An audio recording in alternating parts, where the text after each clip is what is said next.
Mahala. We're in Skyrim, boys.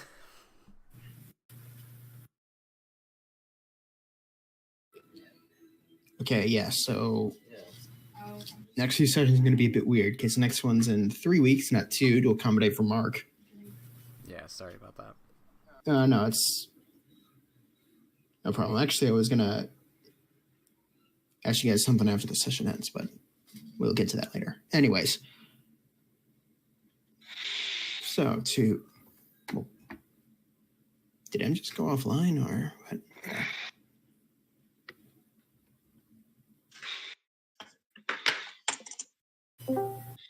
Oh, there you are.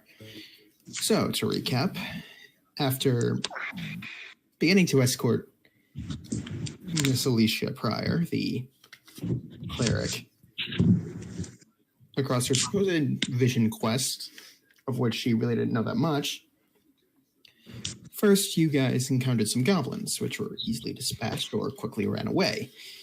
After that, you hitched a ride with a carriage, more traveling wagon. A supposed traveling merchant was moving between smaller towns, selling wares, and, well, not maliciously so, profiting off of the recent conflicts that have been going on, as these tend to cause certain goods from the larger cities to become less available. He also had 2 other companions, a half-orc and a what you discovered to be Kenku. As well. What? I'm just trying to remember. Did I ever actually share that information with everyone else? I believe you did. Well, if not, the rest of you quickly figure it out. Point being, he was taking, due to the nature of the ride, more you guys just hitching along and not really dictating where he went, you were being taken to the city of Iceflow Bay. The town of Iceflow Bay, not city. Far too small to be a city. Though it is one of the larger towns. At least a few of you know that. Some of you don't. Point being, a day or 2 out, you were greeted by the sight of a silver dragon flying in the direction of the city, of the town. Supposedly, the merchant, who is fairly familiar with this area, doesn't remember any talk of a silver dragon being a constant within this town itself. As such, most of you are slightly puzzled by this, if not outright terrified, but let's begin.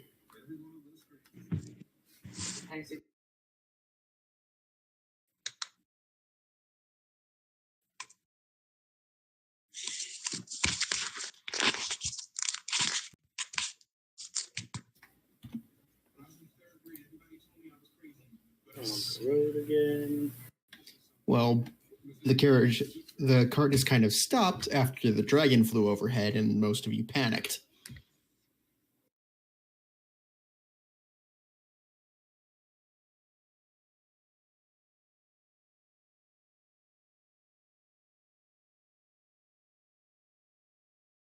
Do you guys actually want to get back in the cart, or you want to just continue running like lemmings, or chickens with their heads cut off, I think is the better term? I'm gonna hide and keep my eyes out for the dragon. On the cart, I'm assuming? Yeah, sure, why not? All right, roll a stealth check.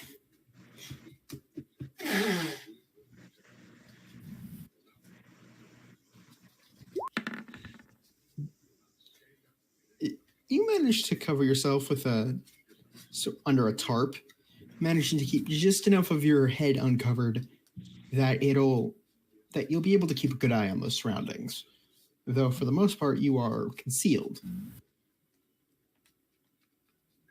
the rest of you eventually, for some reason, Octavius vanished. Huh.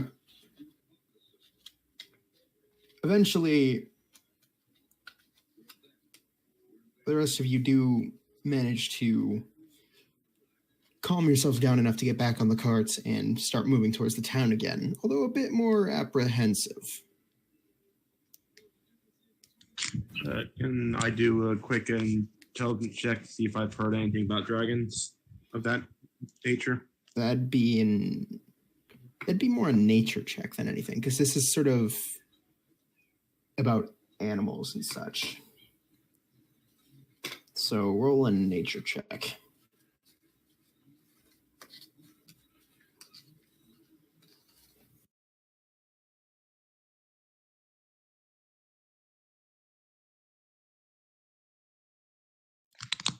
Advantage or disadvantage, or just a normal nature check?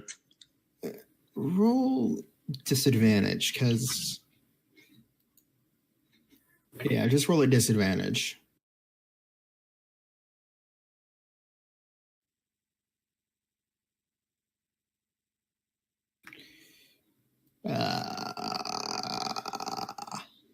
You're blanking.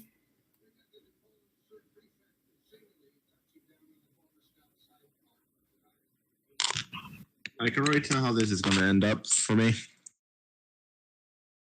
You don't know. No, this can't. This session's going to end up for me. I'm talking about. All right. Well,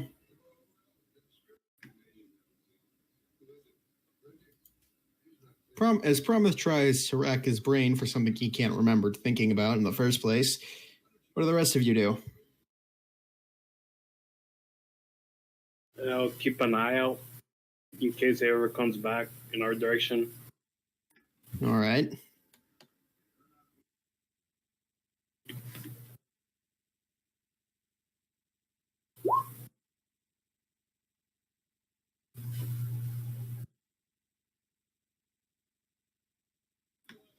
Ooh, All right. For the most part, the skies remain empty. Almost annoyingly so. No birds, no nothing.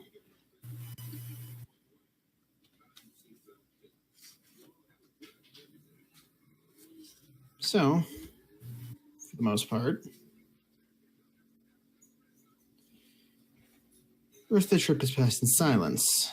Eventually, dusk falls. All of you are subconsciously trying to listen for the dragon.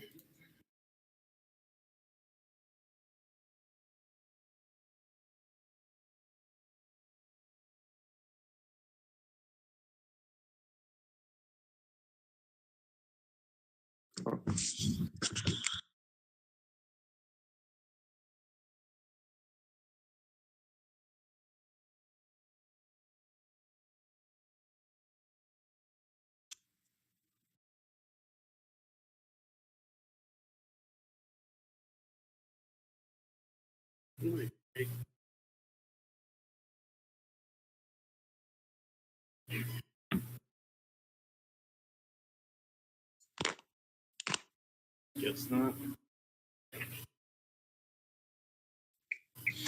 So we're going to set up camp here, or are we going to try moving on? That's up for all of you to decide. That's what I'm asking. In character. The merchant looks back. That's for the rest of you to decide.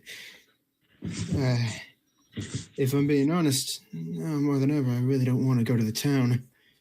And I think that's a first for me.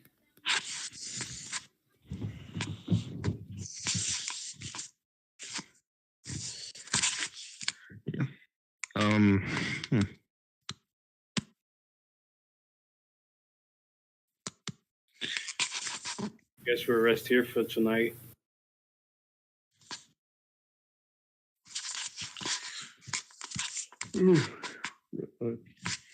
All right then. That's 2 for resting here. Anyone else want to chime in?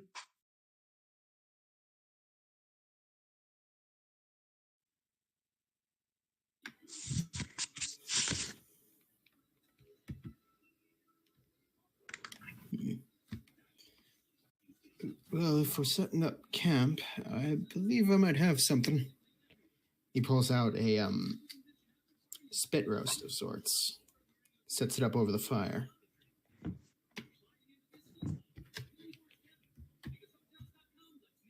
And for the most part, you guys never really got a good look at him. He's always wearing a sort of wide-brimmed hat, baggy clothing to kind of hide himself, and never really stuck with you guys all that often. More often than not, he sat by himself, mostly going through notebooks and such, which Ross, only you assumed to be a ledger of sorts. And you had a mind to, at one point or another, steal it, but decided against it. But now that you sit down, you notice there are a few striking features. Specifically, one of his eyes is missing. The left. There's like a sort of almost kind of like a starburst scar on that area of his face. It seems to stretch almost all the way up to his hairline, which is starting to recede a bit. Hair's got a bit of gray in it. It's got a bit of a chubbiness to him. Not like overweight or anything, just more like a sort of older man body starting to wind down on him sort of way. Kind of sort of like an effect of being both fat and underweight at the same time somehow. A weird effect, but sort of just makes him look a bit older than he should be. Because he's still quite young. He's in passing conversation along the time. During the days, he's mentioned he's only 45 years old, maybe? Octavius, you did recognize, though, that he had been afflicted by some kind of disease earlier on in his life, which might lead to why he was like this. But for the most part, you didn't pry, because, well, that would be kind of rude. Also, he never really sat with you guys, so never really had the chance. But here he is now. He even seems to pull out, from his own crate, a rather fine piece of meat. Really beyond what most of you have seen before, at least from purchased meats. It's a very fine cut, very well preserved.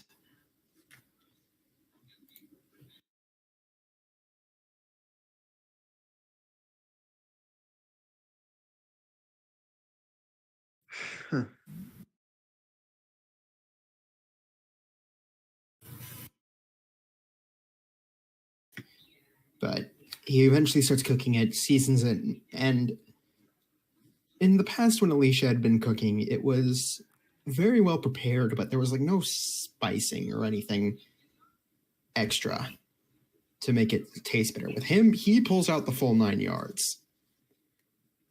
It's got like seasonings, little embellishments, greens and stuff. It looks really good.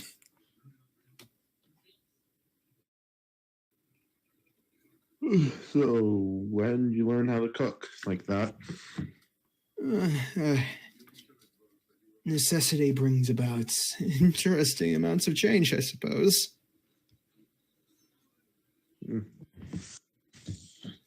Would you believe that only a few years ago I would have most likely burned this? I mean, maybe. Everyone has to start from somewhere. No, but when I say burn, as in, somehow I managed to burn the cooking equipment too.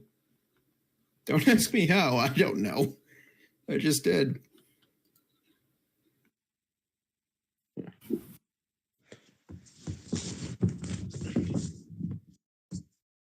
That definitely takes a lot of, or a lack of skill. Depending on who you ask, it could be a greater amount of it, but I'm not going to argue. Anyways, who wants to eat? The orc and the smaller figure. To most of you, you don't know it's, well, You do know it's a Kenku at this point because you've caught it in telltale signs of it. And even Promise, you know what a Kenku is. Though to you, they were just the weird bird people. No, the other ones. And that was literally how it was described to you. So that's the only description you've had up until this point. But the way it works is, as most of you know, Kenku are valued as merchants. They're extremely shrewd.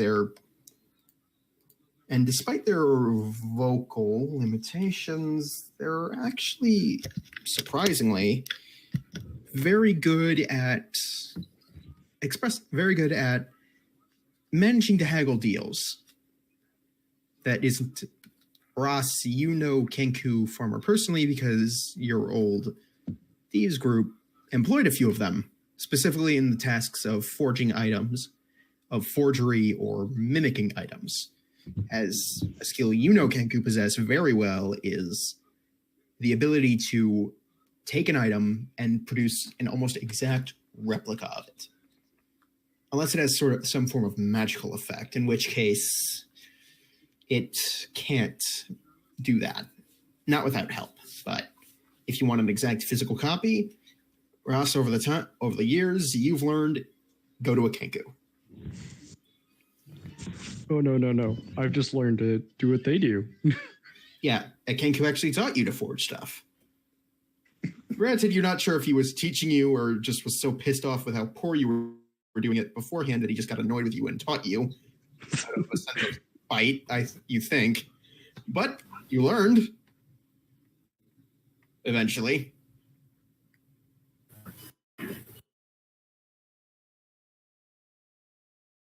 Yeah, I'm gonna try to rack my brain again about the dragon we saw earlier. Roll another nature check. This at disadvantage again.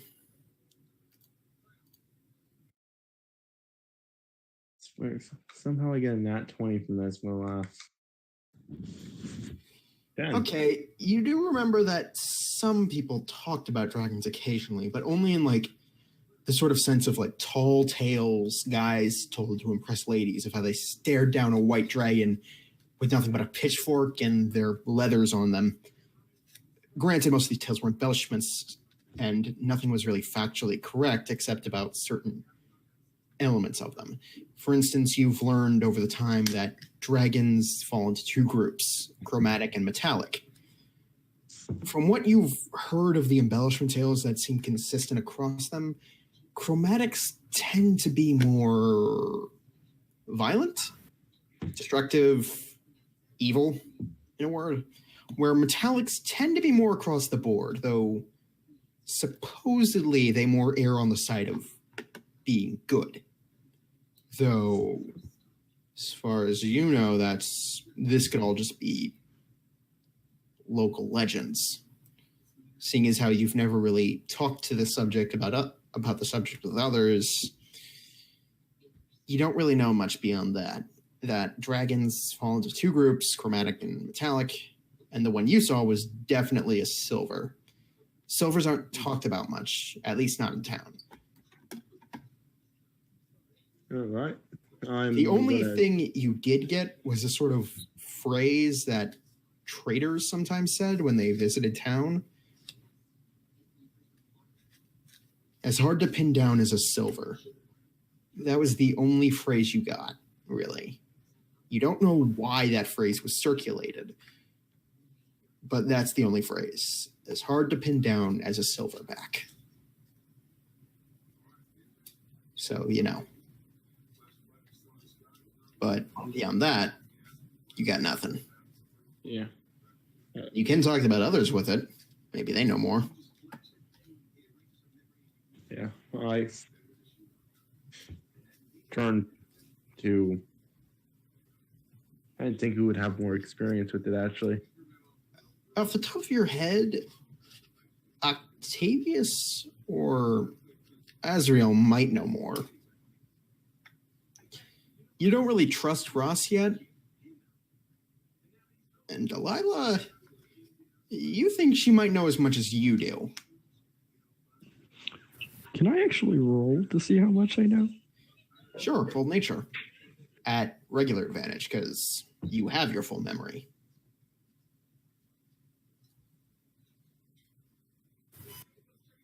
Unless he was dropped as a child.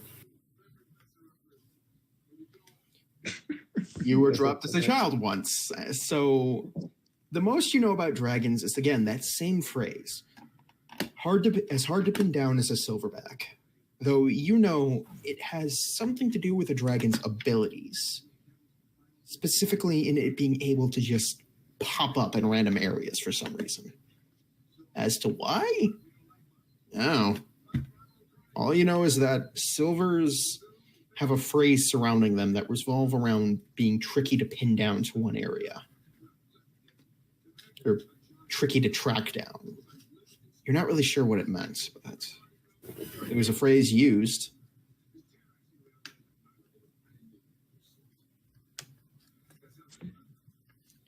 Anyways, Ramith, you want to do something?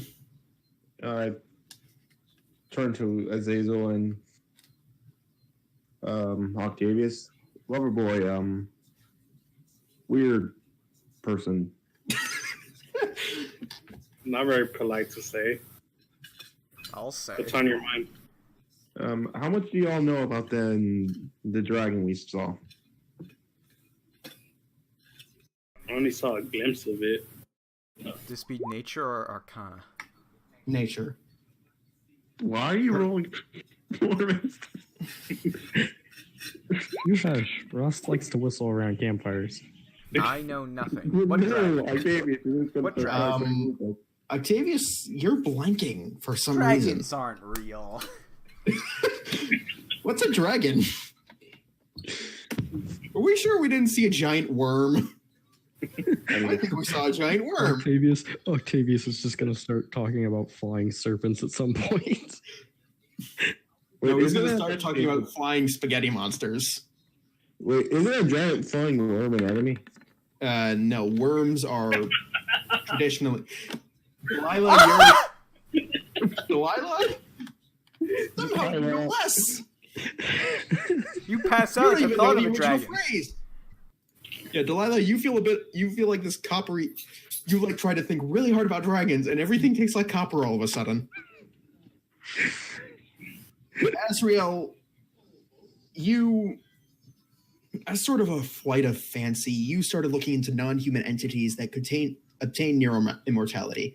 It was sort of a whimsical fancy of your youth that you sort of dropped after half a year maybe, mostly because you, to your disappointment, realized that you couldn't copy draconic immortality without extensive training in the arcane arts, something you decided against, you completely abhorred, mostly because you couldn't really understand any of it.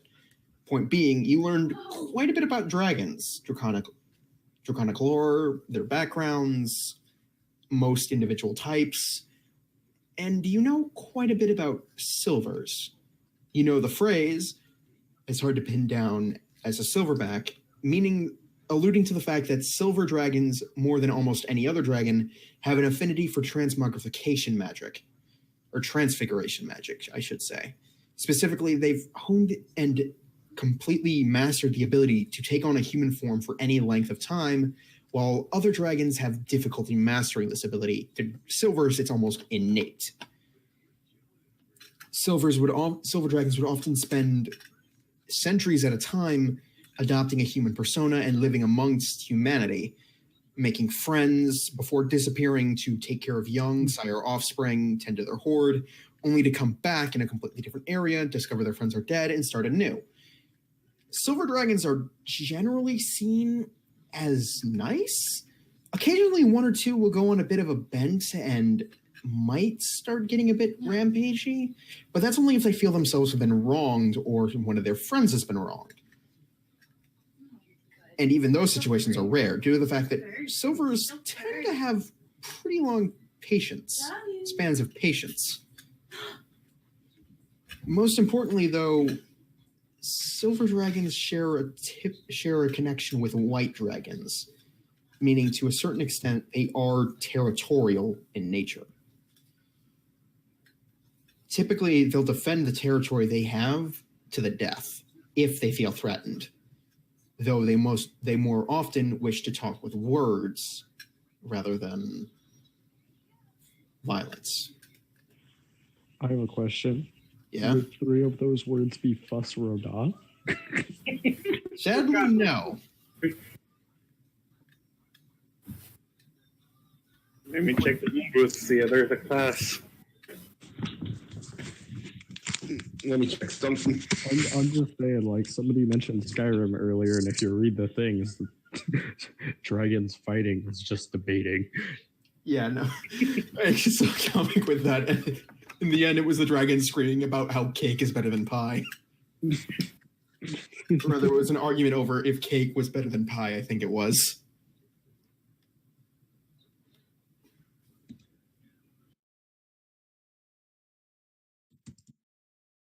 I passed the information on to you.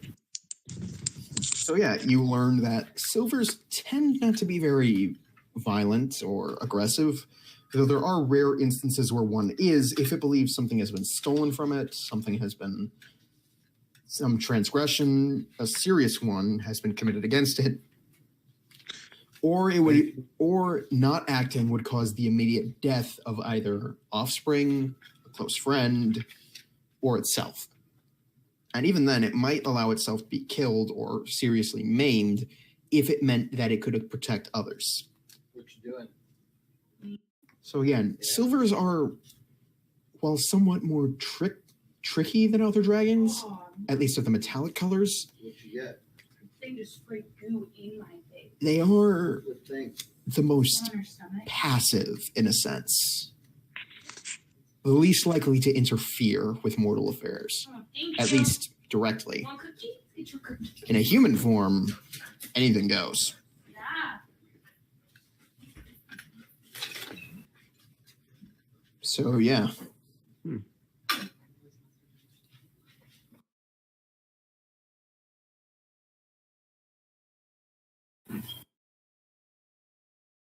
So that's an interesting thing to learn.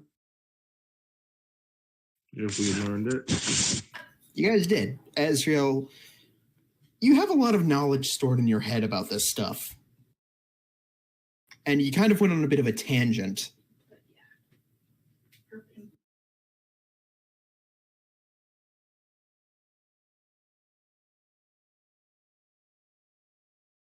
Yeah. About all the things about the dragon. Yeah. So we technically could we have been able to learn how old the dragon was?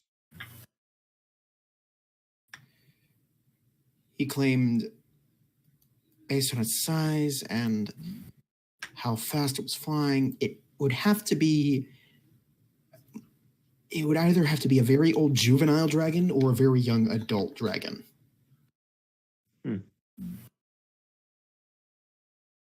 Interesting. I know I was kind of curious about it, so I pulled up the wiki. Yeah, but it's 4E though. Looking it up out of character, I was kind of curious about them.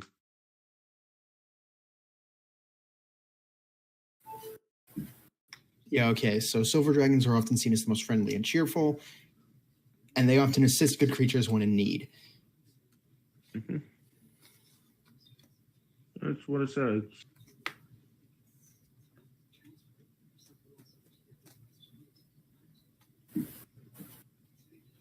So, there's not much of a threat going on in town right now, I would hope. Unless the dragon's assisting the town. Fight off a threat. Or the dragon will also be the threat, but then again, the town probably has some legendary hero or something like that. The orc speaks up. Or the dragon's assisting somebody against the town. I would hope not.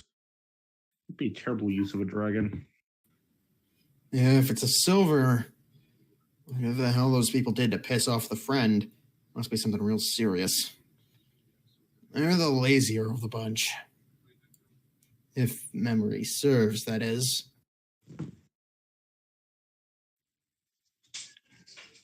We won't know until we get there. You might as well just rest. It's always fun to theorize. Passes the time. This entire time, Alicia's been talking with the merchant about how to better cook meat.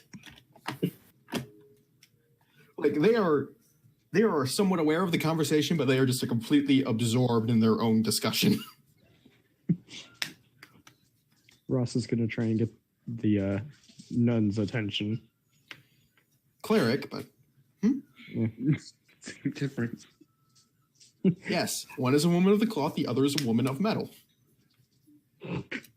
There is a major difference. One's the woman of the cloth, the other is the woman of the metal. Okay, either way. Anyways,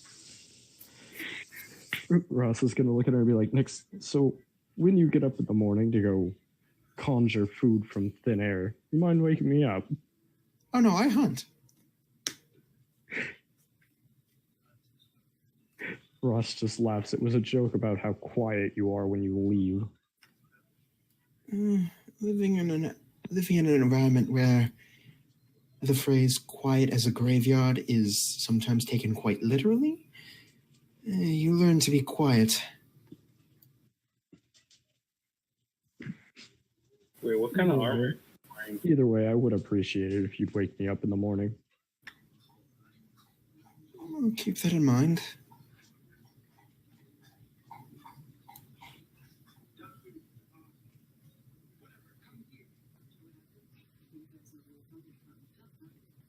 So, do we want to share a little bit of stuff about each other? Try to get to know each other better? Kind of curious. Did we even introduce ourselves? We did a brief introduction, so I'm pretty sure most my characters forgotten most of the people's names by now. If I remember correctly, the only thing you guys really know about Ross is that he finds things, and his name is Ross. His name is Ross, he looks weird, and he finds stuff. That's all you guys know. And I don't trust him. And he apparently decapitates and chucks goblins.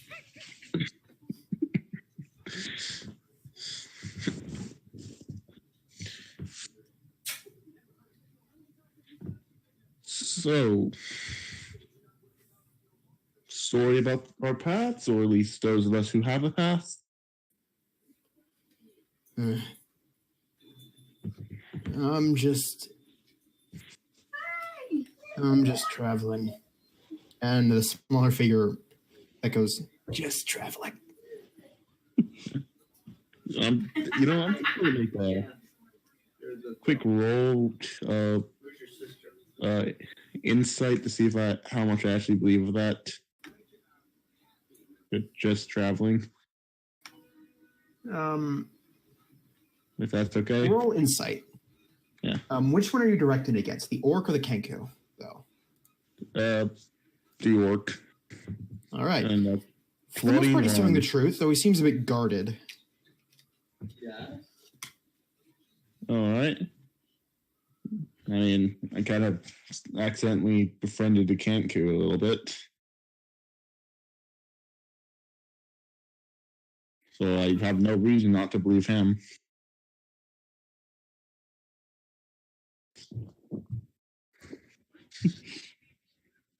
Ross is just going to look at the rest of them and is like, I'll give you one guess on what I am. It's not human. If you guess right, I guess I can share a story. I'm not going to try because, unless I've seen his kind before. I didn't hear what you said the first time. I'm not going to try. I'm not even sure if I've seen his kind before. That's true. Yeah, Right. no. Problem with you have no idea what it is. Ross, are you revealing what you are to them? Like, are you revealing the patches of yourself that would give away? Or No, he's going to let him guess. Would I know You gonna what let- he is? Octavius, roll investigation at Well, you disadvantage have to because remember- there's no major telltale signs that he's giving away at the moment. That's not true though, because I used poison spray on a goblin during the first fight. I don't think anybody saw that though. While we were camping the first night, tried to threaten the Kenku by dribbling venom across the floor. No, everyone got their sleep and promise You- everyone paying attention. You know he's some kind of demi-human. You think at least. Not elf. Not dwarf. Not orc. He's humanoid. He's humanoid, That's but good information. Go on. at the same time, he's not like any demi-human or humanoid that you've met. And given that you've met a lot of people, that's saying something. By Matt, you mean slept with? Partially, but for the most part, he's a bard. He has traveled a lot, so he's met a lot of people. Seriously, why do you think whenever I say he's traveled a lot, you immediately think that he's been boning his way across the country? Because the first night, what happened? A woman picked him up. He Yeah. didn't pick her up. She picked him up. There's a big difference.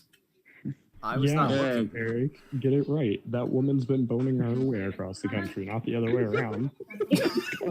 No, the other one is true too. He has been partially boning his way across the country.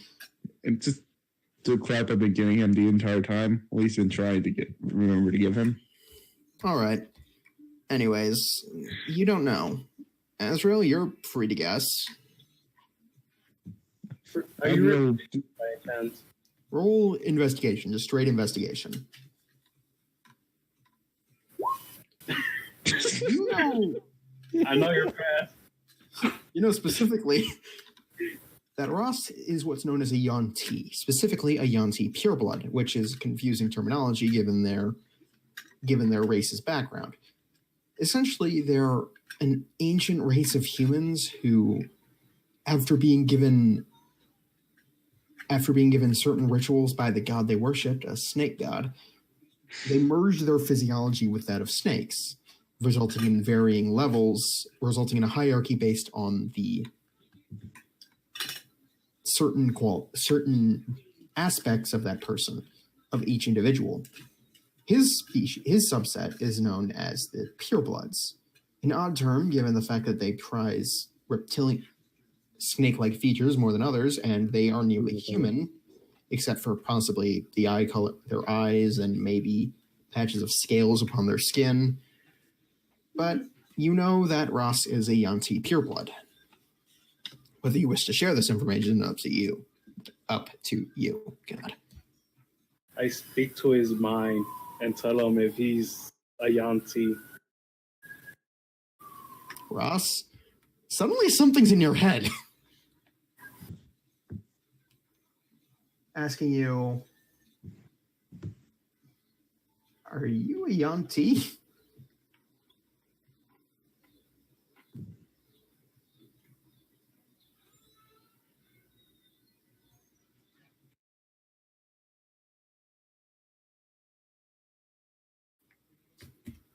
Anthony? Speak to us, Anthony. Let us know you're not dead, though you may be dead.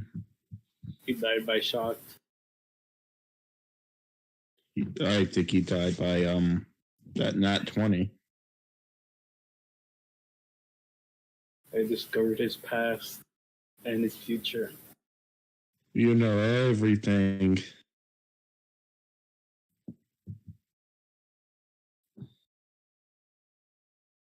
Height, weight, skin color, favorite foods. If it's important, you know it.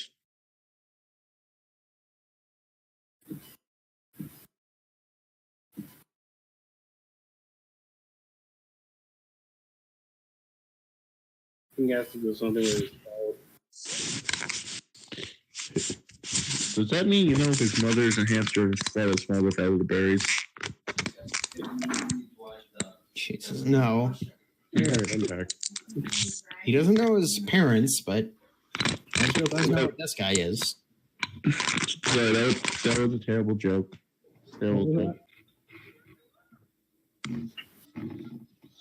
If they had a Mighty Python reference, then I don't think anyone got it. I missed everything from when Eric was busy. Or everything from when Brian was busy describing what Necro knew.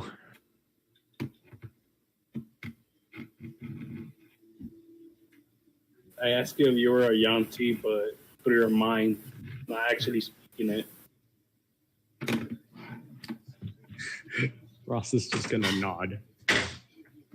We're being quiet about it. He'll be quiet about it too. Now, as per the deal, you mind telling us a story? Sure. And Ross is gonna sit slightly closer to your guys' little fire that you've made than he normally would. And he's gonna be like, surprisingly, my kind is normally born from, well, their own. But both of my parents were human. Everyone in our village seemed to think that they knew some sort of dark magic, or perhaps that they were dabbling in things that most humans would deem disgusting. But in reality, my family, well, they dined on snake meat quite often. Unfortunately, while my mother was pregnant, she contracted some sort of illness, or at least that's what our family believes. So, as a result, I've ended up like this.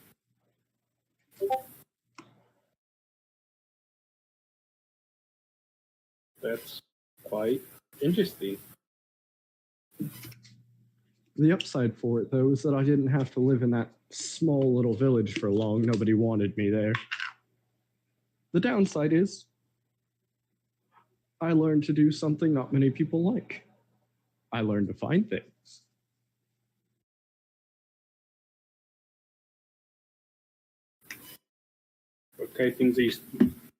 What things do you specialize in finding?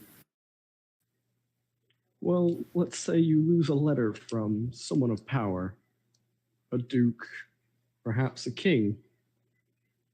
I can help you find it without having to look for it, if I've seen it before. You forged them.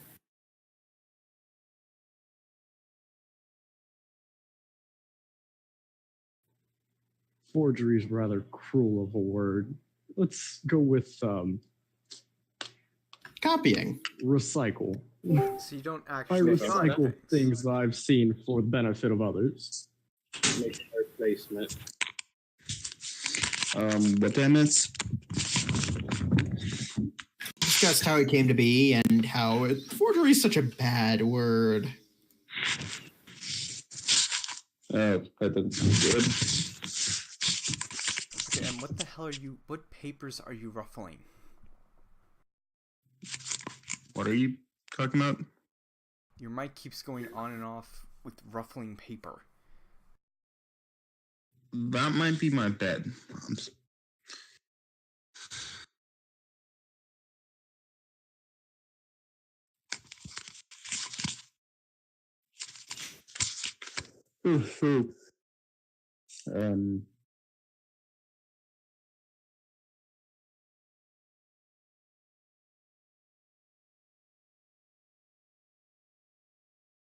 So you don't really find things, rather make copies and trick the poor bastards who hire you to find things. Oh, no. I don't trick them. If somebody comes and shows me something for insurance purposes, and then later they lose it, I make them an exact copy, and no one will ever tell the difference. Why, I saw an interesting piece of paper the other day that I plan on copying when we get into town. Octavius, roll a d20. I was about to say I roll insight, but all right. Yeah, no, just roll insight then. Oh, all right. 13. Well, no, what's your insight bonus? My insight is A 2, so that's a 15. Ross, are you deceiving them? Is it just, do you embellish anymore, or do you just leave it vague like that? He's going to embellish it a little more. All right, what do you say? It's a letter from an old associate I used to know. Haven't seen them in a long time. Though, I must admit, I'd love to have that back. Can't remember where I put it, though. Octavius, you have no idea what he's talking about.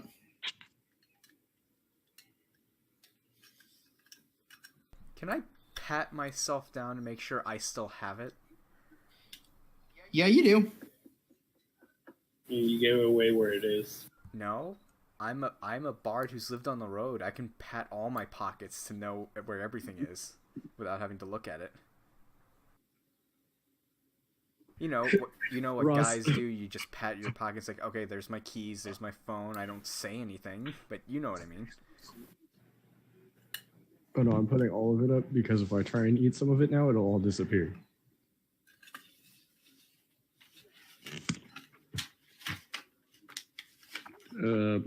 Okay.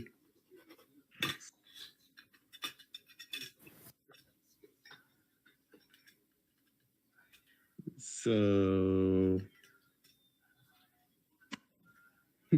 anyways, I got distracted. I had another conversation going on the side. I was like, I hit the mic button because I was getting ready to respond, and then I had a short conversation. But anyways, Ross is gonna notice him patting his pockets and he's gonna be like, "Don't worry, I haven't found anything for you yet."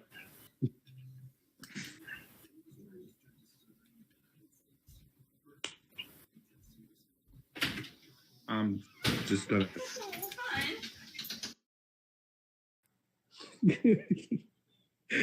No response to that. I look over to Octavia. It's like, you are not the brightest person at times. He looks over it. He looks over and is like, no. I only find things for people who ask, or people who really deserve to have things found. But you all seem like upstanding folks. I remember one man. Actually, you know what? I'll keep that story. Oh, share the story. Gonna roll perception. God, where is my persuasion skill? Oh, persuasion. I'm trying to persuade you to share your story with us.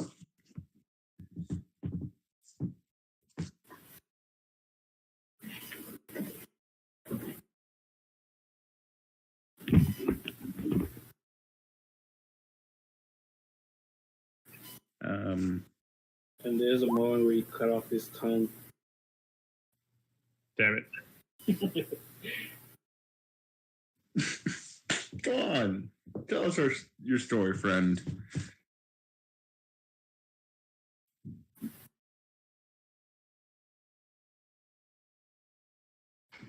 All right.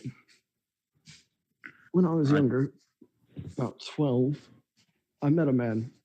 Rest of the townsfolk called him the butcher. Man hasn't seen a piece of meat in 5 years. So, of course, hearing him whispers about him being called the butcher my first time in town, I took what little money I had. Thought I'd get myself a meal. Instead, I got my ass kicked, thrown into an alleyway. You could bet that's the first person who has ever had me find something of theirs. I found so many things of theirs that the guards were after me.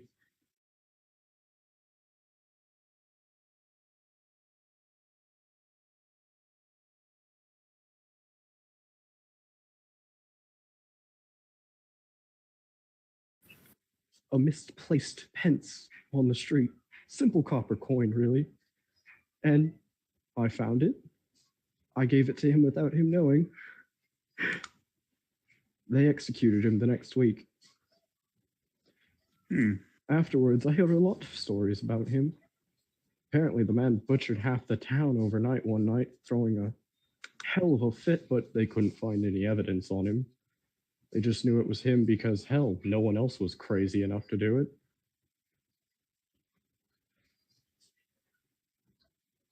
Anyways, I was gone by the time they executed him. Don't know if they actually followed through on it or if he paid or forced somebody else into his place, but I know if I ever see him again, it'll be the last time anyone sees him.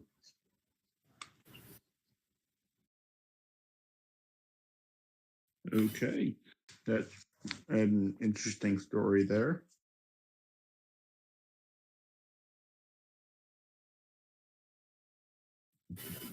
So, anyone else got anything to share? Aside from Ross?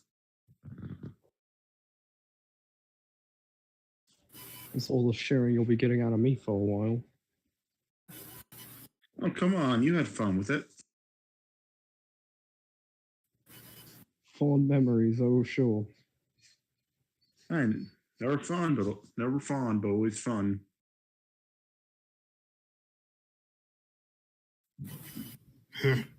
The orc kind of chimes in. Sounds like that butcher got what was coming to him. You're damn right he did. Though honestly, I've known worse.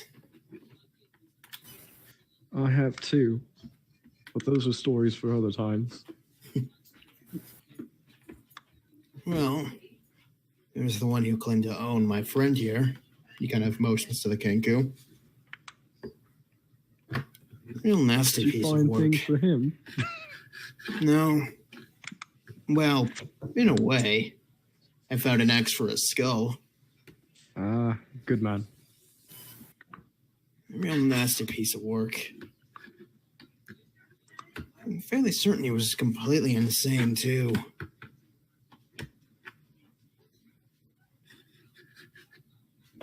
Guess... kind of thought he was some kind of god. Some crazy shit like that. Ended up putting the axe in his skull after he threatened to kill her. But...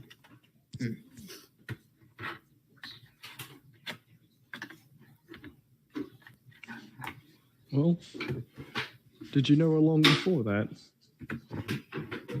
Not really. We sort of met there, and she's been tailing me ever since.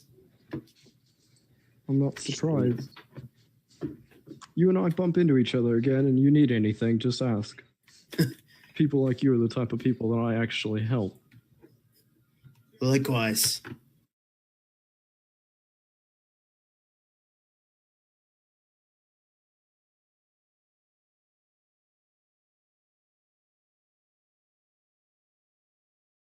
Slither into anywhere that nobody else wanted me in.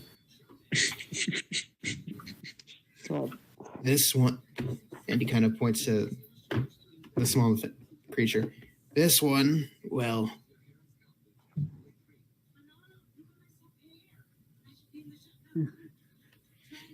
she says her name's Kiva, I think. It's kind of hard. Kiva's really the only sound she's been able to consistently mimic.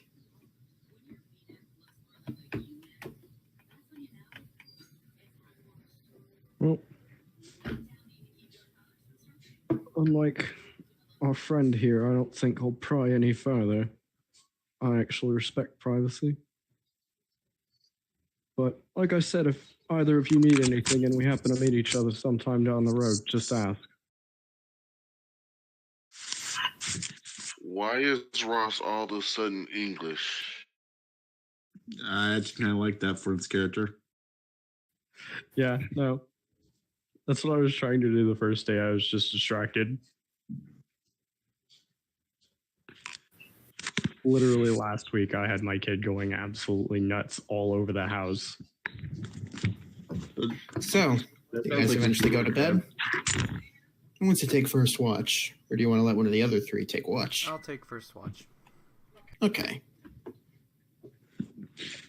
I'm not taking watch tonight. I'll All take right. second watch.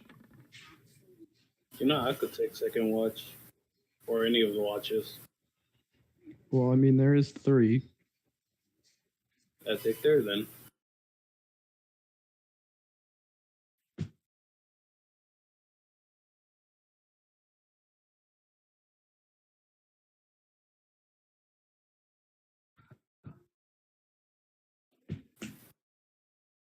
At 13.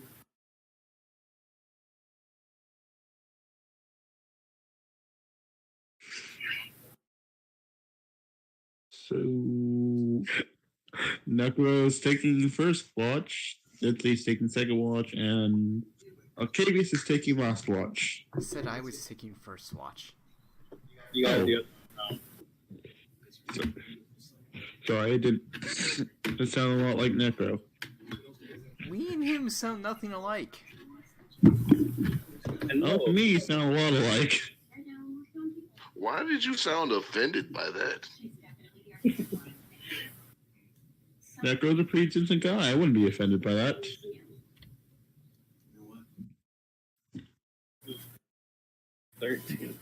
Cool. Whatever. DM, roll those random event dice to see how fucked we Jesus. get. All right.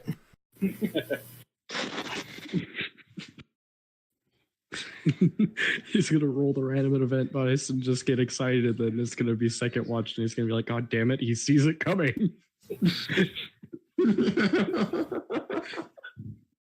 Oh God. Meanwhile, Ross is up in the middle of the night, like, "I see everything." No, it's like spotlights just start shining out of his eyes.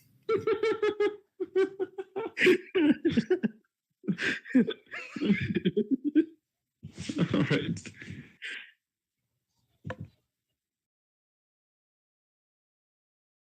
Um.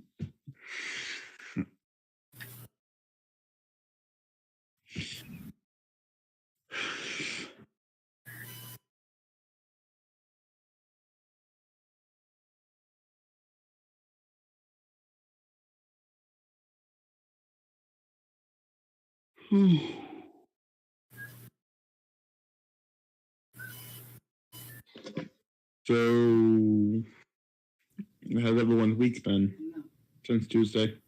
How many fault keys you get? Pretty chill. Yeah. You know, we probably should hang out more other than just doing D&D. Okay, so Azrael, for the most part, things pass fairly quietly.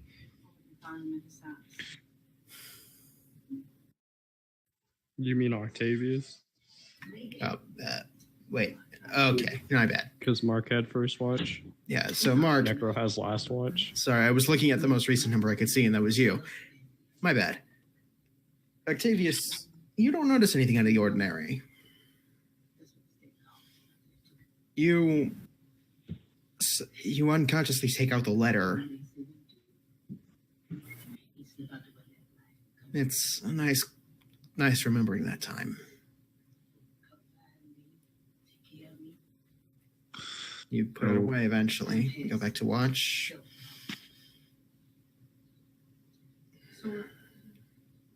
Nothing's wrong. Ross, you see a few groups flitting about the edge of your campsite throughout the night. Groups of what? They're armored. I swear if it's 2 or 3. Not much. How far away do they all get? About 20 feet is the closest they get. Oddly enough, you keep noticing that it's the same 2 people or 2 things. They're humanoid. They're definitely not humans. I'm gonna roll insight.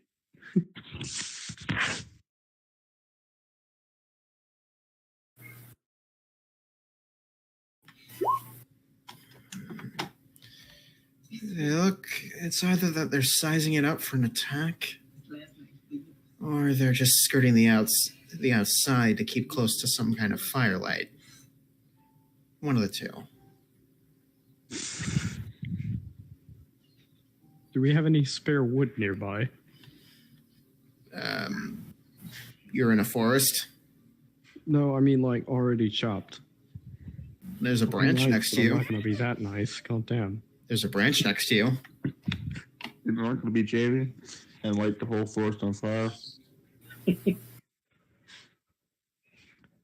No, I'll use the branch as a torch and let them know that I see them.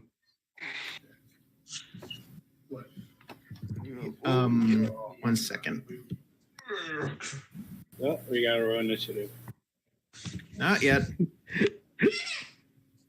Yet, he says. Okay, you would understand. If you hushedly whisper under their breath, what do? We can't. It's one voice and then the other. We can't just keep moving. We need to stay somewhere for once.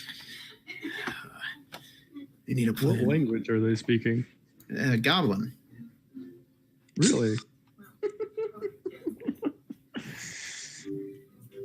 It seems they don't notice that you notice them yet. Brian, I literally said I was going to let them know that I see them. Yeah, but they both rolled ones on perception. Ross is going to respond with responding goblin. You guys know I will actually help you make your own fire. Just for the sake of the fact that some of your kind jumped us the other night, it'll be at least a few feet away. And one of them raises a crossbow instinctively before the other shoves it down and the bolt goes flying into the ground.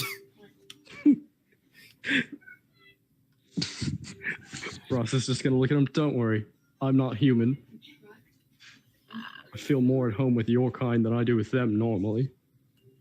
Do I notice this? You're asleep. No, I'm not.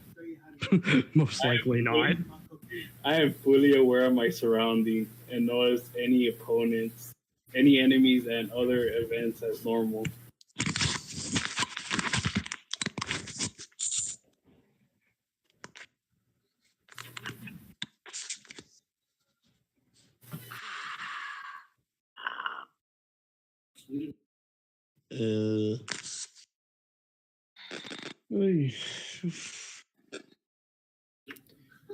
It's not within your field of vision, so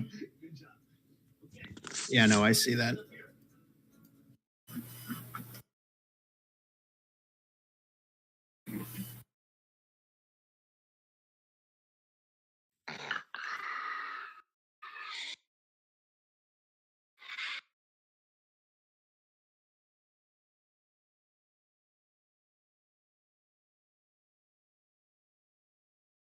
Yeah, screaming. So they're not going to respond. Besides, one of them trying to shoot me.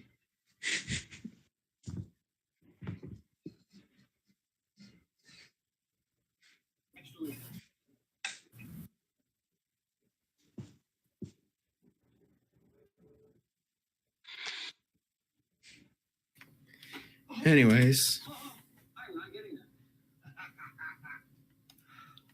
So.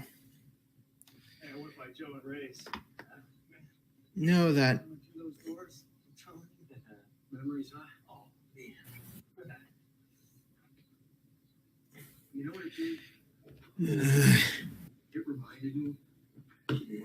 we lost our friends, our allies.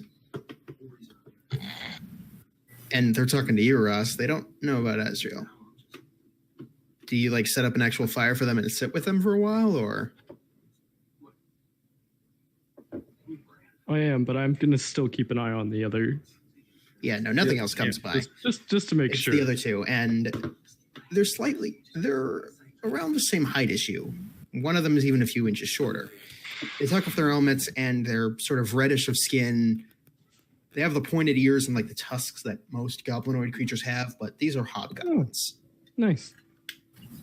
Their armor's this sort of blackish color, almost, and has these small barbs on the shoulder pad, on the shoulders, the gauntlets, and the vambraces. Both of them have short swords and shields. One of them has a bow and arrow and a sort of sling of crossbolts, of bolts and a crossbow, and the crossbow he has. Did he retrieve the one that he Yeah, he did retrieve the one. You did retrieve the one he shot into the ground. I wonder how are they both just like kind of suspicious right now? Yeah, both of them are kind of they sit on the exact opposite side of you, and one of them just has their hand on the crossbow at all, and the one that with the crossbow just keeps their hand on it at all times. I was just gonna look at her and be like, "You guys can calm down. It's bad enough I have one group of people looking at me like I'm going to slit their throats in their sleep. I don't need another." Well, considering our group did get their throats slit in their sleep, you'd understand it'd like be tense if someone just randomly decided to slit the throats of everybody in your group. Did you find out who it was? No, It's a shame. gone in the morning. All that we found was the bodies. Our campsite was on fire. Most of the loot we had was gone. Alive. This damn clan war's been killing us.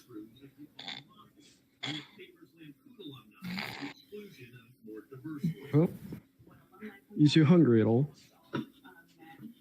We've already eaten. No offense, we wouldn't trust the food of a stranger. Don't worry about the food. Trust me. If I wanted to cause trouble, I have more ways than that. As a matter of fact, one of the other guys, I got him with some loaded dice the other day. I was nice enough to give his shit back, but...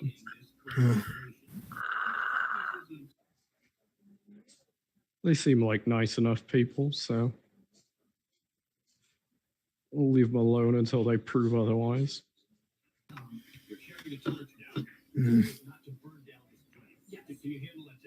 Which reminds me, you two know anything about the dragon that flew overhead yesterday? Or did you even see it? Yes, we know a few things. Doesn't happen to cause trouble a lot around here. No. Though other groups have seen sightings of it all over this place. We thought it made its roost in the mountains south, and it never traveled this far north.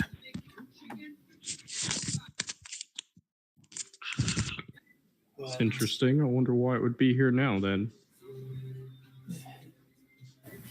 Like hells do we know.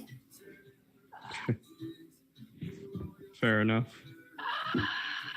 So what are you guys doing all the way out here? Avoiding our former clan. Trying to find refuge with one of the packs. We heard they need warriors ever since they started fighting again. We figure they're as best a place as any. At least they're not liable to stab you in the back just for not bringing any loot. So you guys what? Raid caravans? Caravans, camps. Any poor sods who can't defend themselves have the right to get their stuff taken from them.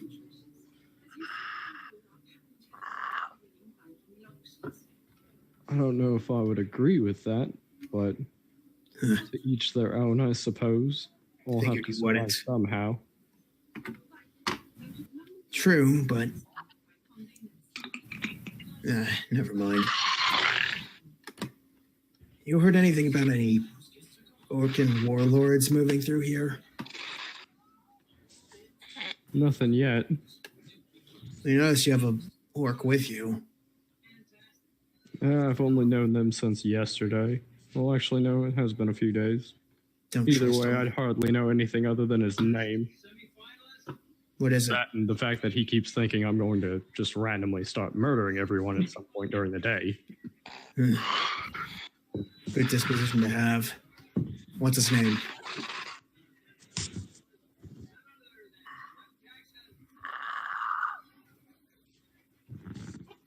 I think his name's Prometh or something. I don't pay attention when he speaks.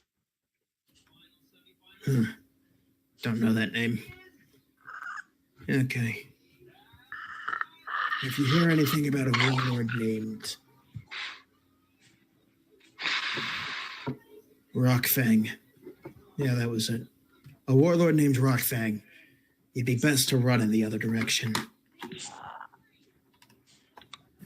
I'll keep that in mind. He looks to the one that was talking to you looks to his friend. How's that wound? This is when you notice that sort of blackish ichor-like fluid has been slowly leaking out of the other one's leg, or the armor at least, forming a small pool. I think it got broken again. You know anything about medicine? I know a little. I could use your help in stitching him up. I won't make any promises, but I'll help you the best I can. All right, roll. All right. How do you try to assist him? Like, do you help him hold the wound open? Do you actually try to stitch him up? I'll follow his lead. All right. The hobgoblin's gonna roll with advantage then.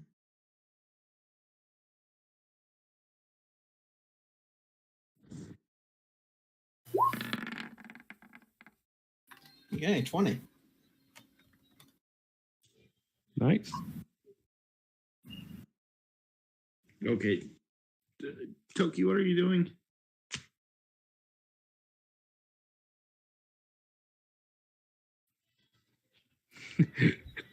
Somebody's enjoying some Dr. Pepper or something.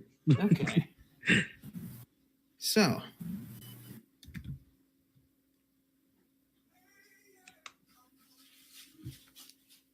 You learn, most part, he takes out like a small kit, sort of a small bag he has. He opens it up and there's a bunch of like sewing needles and such stored away inside. He starts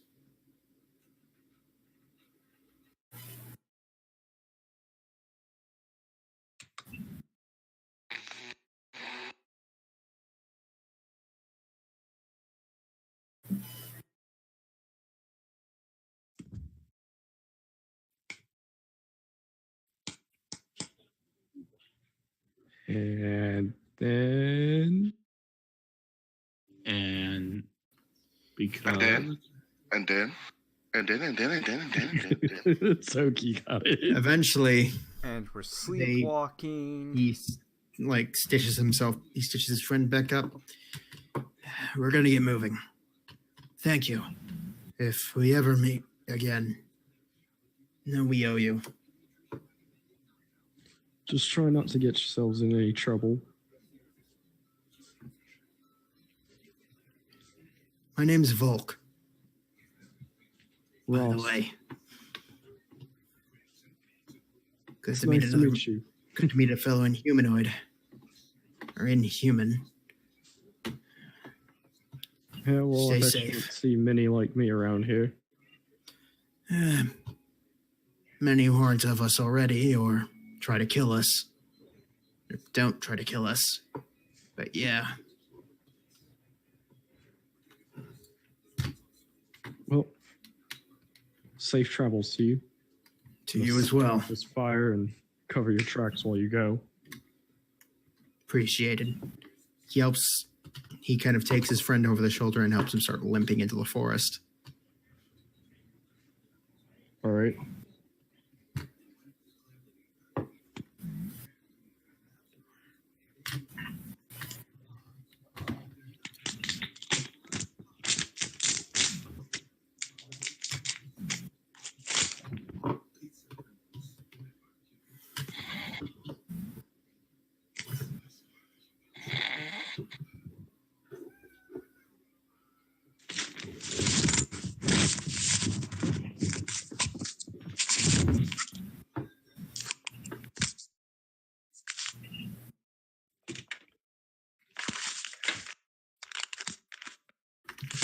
So, next watch. Or is that it for the night? Nope, he's just gonna cover the fact that they were there and finish his watch. All right.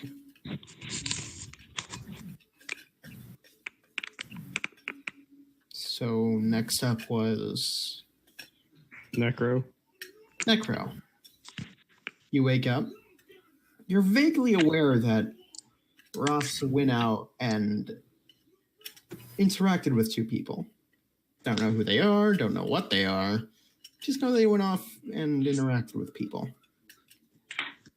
A smaller fire, smaller than one that around your campfire, had been made and quickly put out. There aren't any tracks leading away, which makes you think he might have covered them up, as the people couldn't have just disappeared. Unless they knew magic. Ta-da! That magic's a pretty decent option. What happened to your guests last night? They teleported. Ta-da! Dimensional door. Which, if am I wrong in like thinking that's like a doorway? A door appears and people walk through it. I think you're talking about gate. No, there's a spell called dimensional doorway. Oh. Dimensional door. Yeah, dimensional door. Anyways, let's give Necro his moment of watch. So, Azrael, for the most part, things are quiet. A few bears lumber past. The magic that makes the spells work. Good stuff to cover.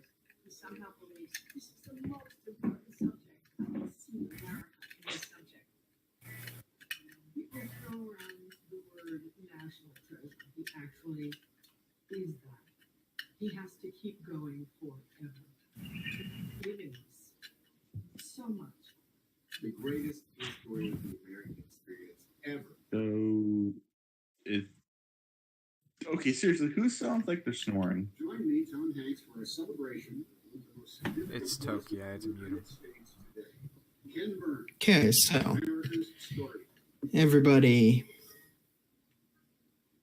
Nothing really bad happens. A few wildlife creatures Since the first time I saw it, sort of. documentary about the building of the Brooklyn Bridge. A few creatures come into view before wandering off. Such a pleasure working with Ken. A few crows land in the trees, actually. Parks. The second. In this tribute, 5 of them. we will explore the tremendous breadth and depth of his work and talk to some of the people who have collaborated with him through the years. We will also feature a special backstage look at his filmmaking process.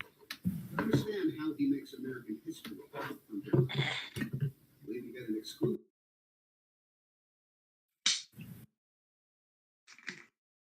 So 5 crows land on a branch. Big deal. American history has become 3, not 5. 2 of them aren't even crows. They're bigger. Raven. Snow vultures. Yes, ravens.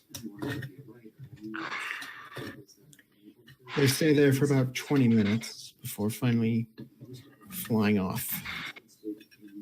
Who we are as a people.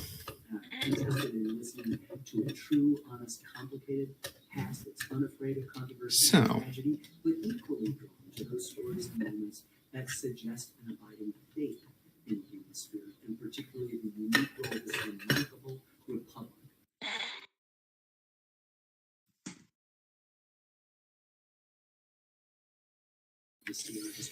Eventually, Ken's work morning delves comes. into the essence of the American You don't need to sleep, so you're the first. themes and subjects You notice Alicia gets up, what it means to be sort of nudges Ross. Ross, roll a constitution save. In 1871, Lavallee urged Bartholdi to visit America. On June 21st, Bartholdi said,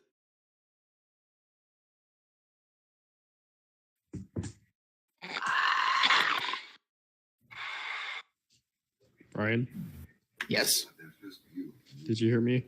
What did you say? I didn't hear you. No. democracy was I asked you, do I at least get an advantage since somebody's trying to wake me up? No, just regular roll. God damn it.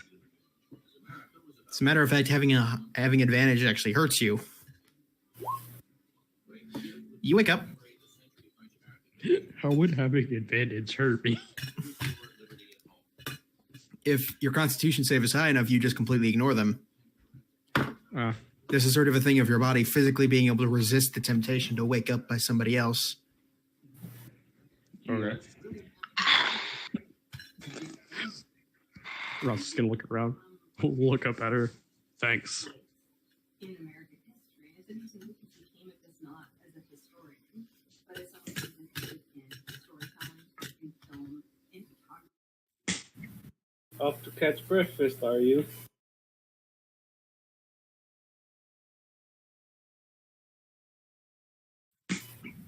What was that?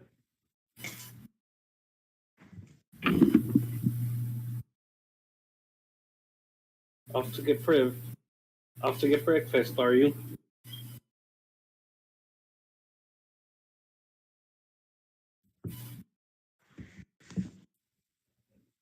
I can barely hear you. I heard off to get and then couldn't hear what the fourth word was. The last part was breakfast. Breakfast. Yeah, Russ, you go off with Alicia and help hunt. You managed to get a rabbit. She got an elk. It's like you, after about 20 minutes of you carefully preparing a trap for a rabbit, Alicia just kind of plods by. What are you doing? And you see behind her, she's dragging the body of a big elk. Its skull has been bashed in. Ross is going to look at her. I'm setting a trap. Oh, I'm not exactly sturdy. Well, I'm hoping to catch a rabbit. Something small. Oh, well, I'll bring it back. I'll cook it for it. I'll cook it for you. That would be much appreciated. Thanks.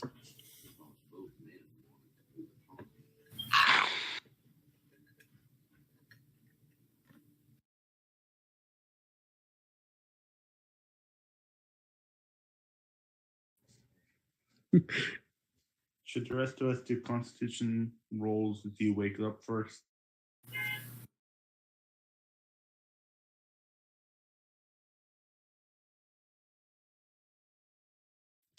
Did y'all do what I asked?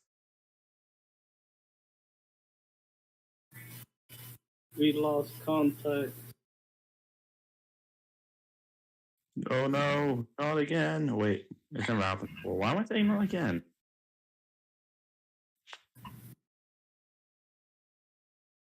And we're waiting, and nothing's happening. Yeah, eventually, Ross, you do come back with a rabbit, and everybody else is eating the elk. Apparently, everyone just spontaneously woke up.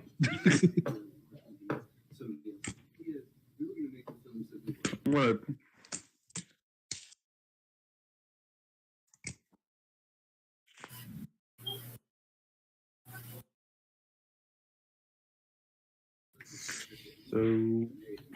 So, Ross, do you want her to cook your rabbit? Yeah. She cooks your rabbit. You eat the rabbit.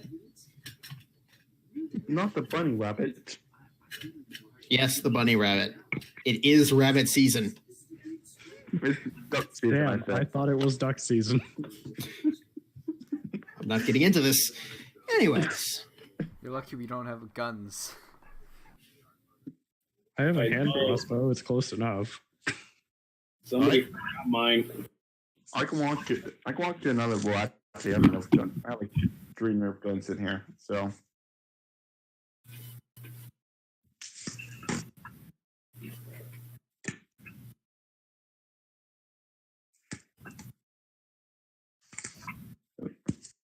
I think I've accidentally shot Anthony with one of them, so he kind of knows how bad they can hurt. Yeah.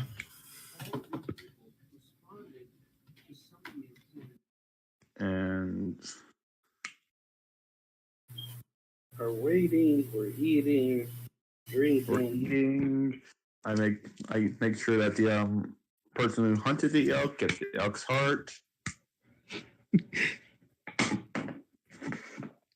question why the Elks had bashed in, and realized that she only has a club. She's not going to do much slashing with that. So yeah, you guys have a good breakfast. Clean up. Is the merchant up yet?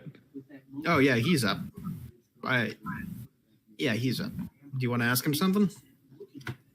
I was going to ask him if he's heard any rumors or anything about anyone named Rockfang nearby.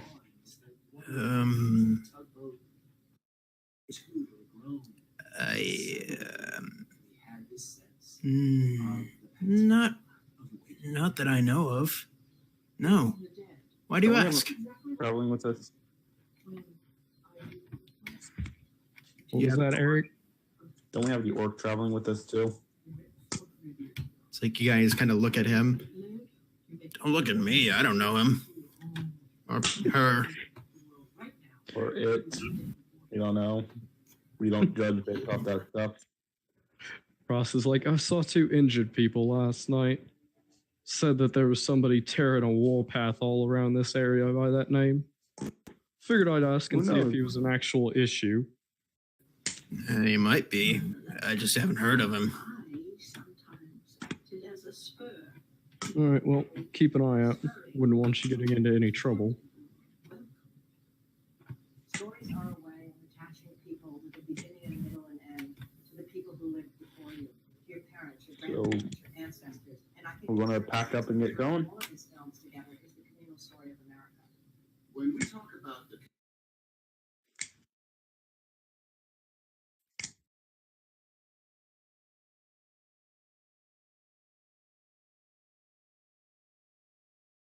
Now we're riding. And we're talking. I turn to David and say, what brought you to the tavern in the first place? Trying to catch those dirty. Well, shall we get moving? We're only 2 days out. Meanwhile, at the Legion of Fine Doom, by me. The Civil War, he goes, what part, son? I said, well, all of it. He shook his head like, you idiot. So, Brian, Well, as a writing as three jamming characters. people in the cart. okay. So yeah, you guys travel for about 2 days. Nothing really happens. No sightings, no nothing. Just normal. You sound disappointed. You sound disappointed about the whole no sightings part. Yeah. He rolled his random with that dice. It was like, God damn it, no dragons. No, all that show up are a bunch of rabbits. We kill them all. You don't get any XP because they're rabbits. Ross is just like strutting around the woods, setting up traps. Kill the rabbit. Kill the rabbit. That's essentially your motto every time they camp out. You will not be outdone by the cleric woman. Oh no, he will be outdone. He just won't give a shit. Okay.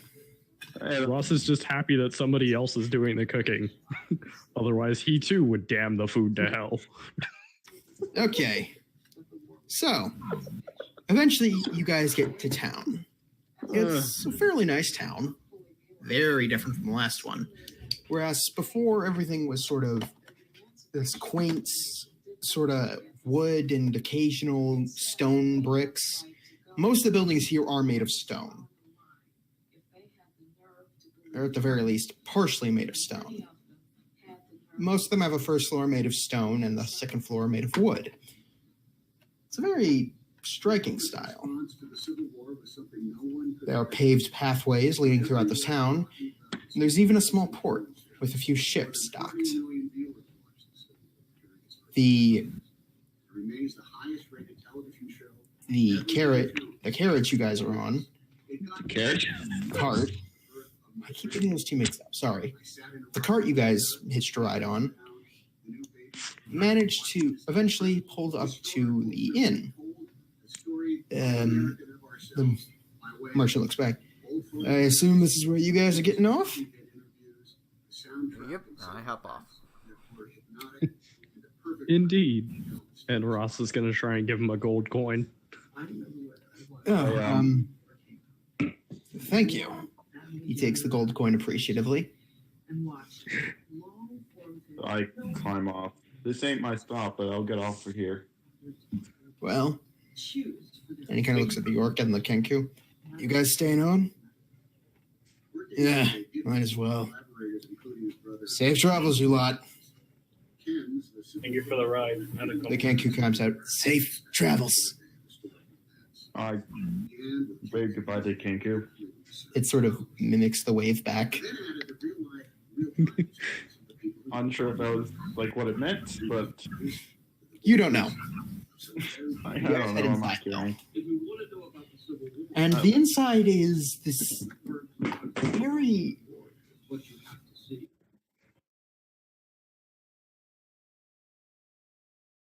it's this very nice sort of open area. There's a bar set up on the far right wall. Tables set up about. There's a staircase immediately in front of you guys that leads up to the second floor, you assume. Wait, did he drop us off in front of the inn? Yeah. Oh, sweet. Well, tavern, but it also doubles as the inn, so yeah. Not a good idea.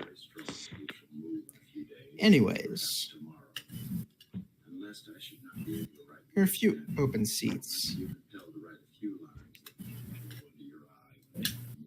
There are a few open tables, I should say. You guys want to get one?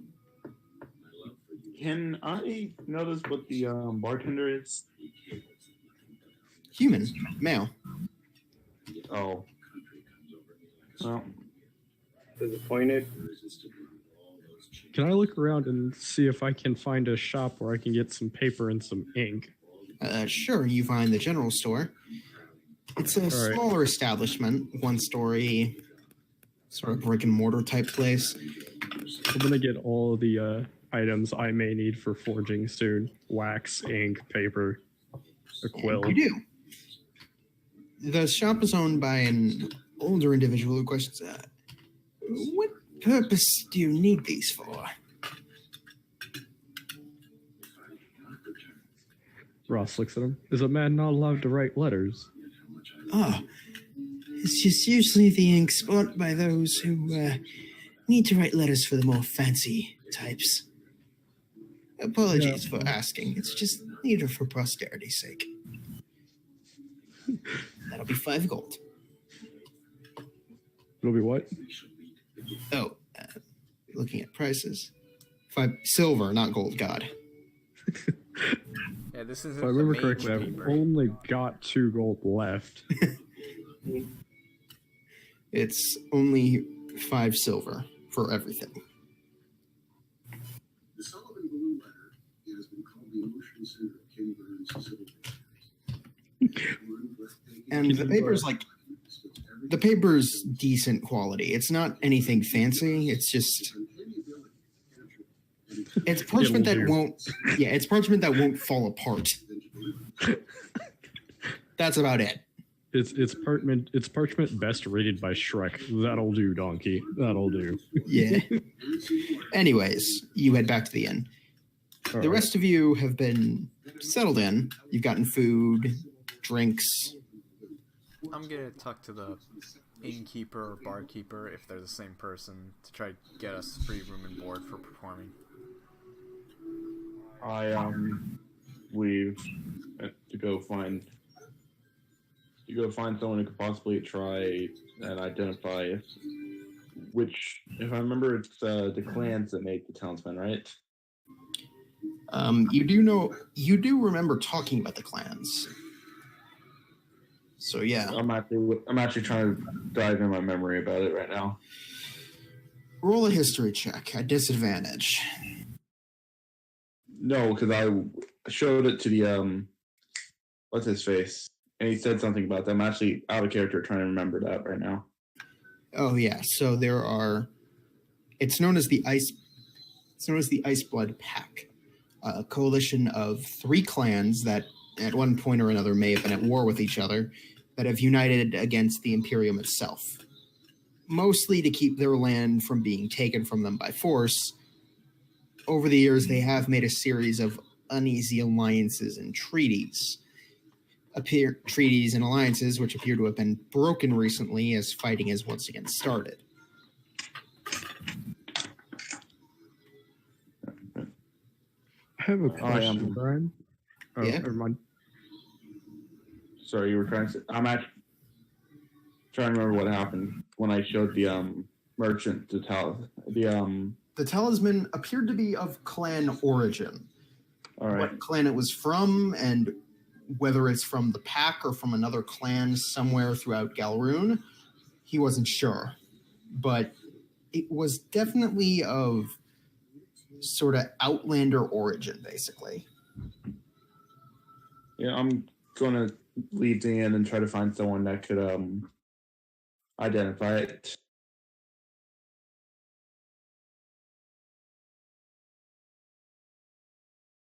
What do you want me to roll for that?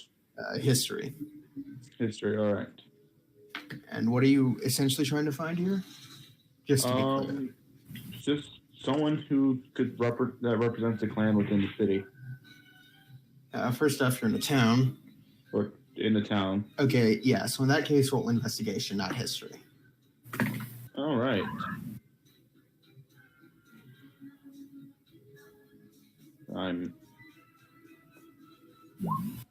I failed so terribly.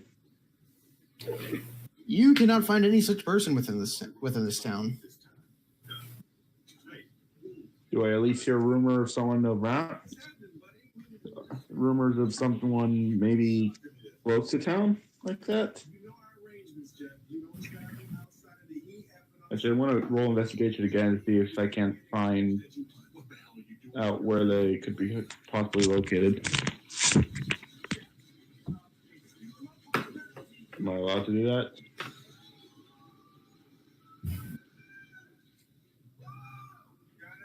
Shy guy? Yeah. Brian? Here. Yeah. Can I roll investigation again and see if I can't figure out where they possibly could be located? Sure.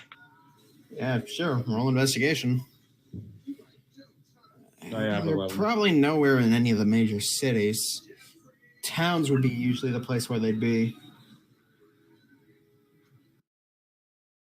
Beyond that,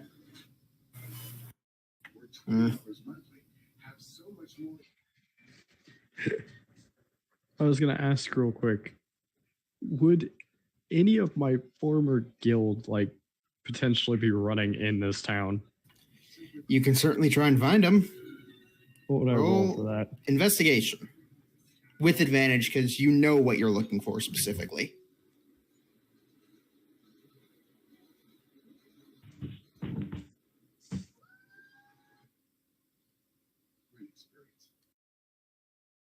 $18. Bravo. You do find a few operatives. They're more just smugglers, really, moving goods of... Do they recognize me, though? No. These guys don't Good. have any affiliation with your old group. Do you approach them and try to talk with them? I'm gonna see if I can't use my forgery skills to try and make a fake requisition notice with the stamp that I made the last night. Okay. And I'm gonna see if What do I you find can't a try and requisition? use that to get a few potions and stuff from them. All right. Act like I'm running a job in town. First, roll a sleight of hand to try and make this requisition form. I have faith that he can do it. Okay, 22. It's convincingly written up. It's in the handwriting you memorized from that other letter you found a while ago. And you managed to write it up where it would... You've seen a few requisition letters in your time, so you know the format. Specifically asking for a few potions to be given to this individual for use in a later job concerning the family. You stipulate no questions to be asked, please. This matter is to be kept secret. You go back and show it to them, and in sort of quieter tones, we don't have those on hand. Well, what do you have? Relics. I need something. Here. He gives you a small pouch of 20 gold. That'll have to do. Don't tell them that we didn't have what they needed on hand. Please. You We already have my enough word. trouble with that damn dragon sniffing around. We don't need anything else. You'll have my word that they'll hear nothing of it. Thank you. Just make sure to be prepared next time. God knows whether it'll be me or somebody else stopping by. We'll try. Don't worry, I used to be in your shoes at one point. I'll see you around. Let's hope not. All right, I'm gonna head back to the inn with my 20 gold that I just absolutely conned a thieves guild out of. This is the moment where we look back and realize we were marked for death. It's like some crime boss is so petty. You scammed me out of 20 gold that one time. With our luck, at some point, my character's gonna end up getting like, it'll be like getting into the Dark Brotherhood quest in Skyrim. At some point, I'm just gonna wake up in a building with her standing over me, like, no, you work for me now. And then we're gonna end up killing her for some reason. Or murdering some random person we don't know. We don't know. Okay, you head back. Pockets heavier. You unfortunately have to shred up the requisition form. As you know, typically those things don't last very long. Ross isn't stupid. He would have burned it anyways. No, you burn it as soon as you can. But you now have 20 gold. I'm assuming you don't tell the others about this. No. Something you did notice, though. The seal you have must be a very important one, because typically the stamps you've impersonated before don't get that kind of reaction out of people. Oh my god, you got the Dons.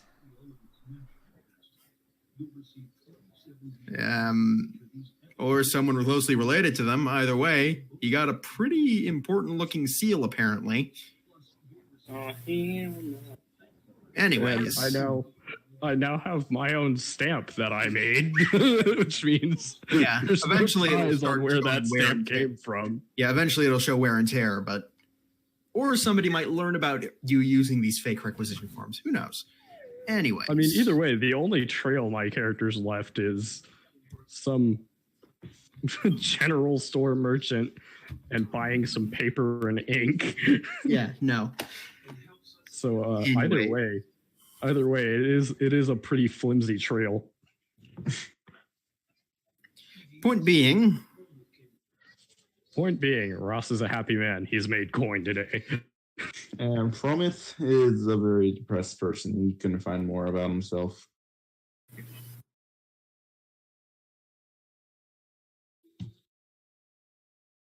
so, moving on.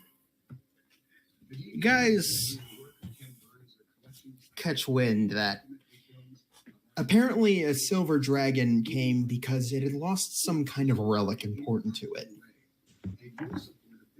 Thieves had apparently stolen the relic and it wanted it back. Luckily, the town was able to find the relic and give it back to the dragon before it started actually doing something.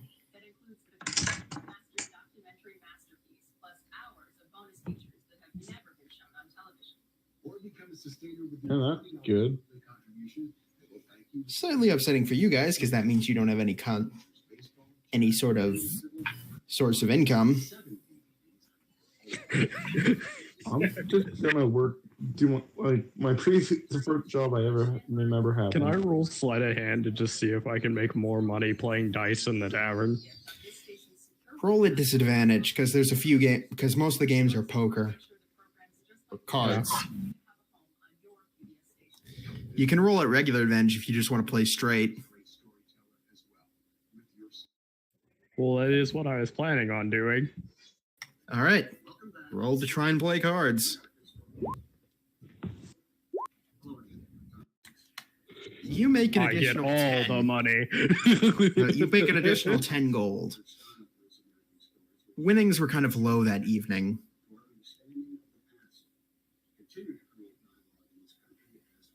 Ross is happy. Gold income is up. You could give Ross is a greedy man. You could give him a bag of copper to murder somebody who deserves it, and he'd take it.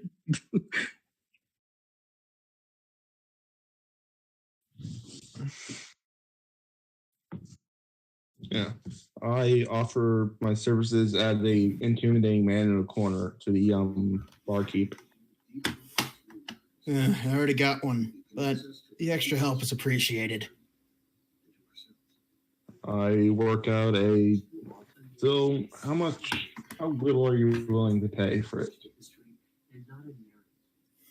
2 gold a day. I'm okay with that. Eventually, you guys arrange for rooms for the night? Did you not hear me at the beginning of this? Oh, you wanted to get...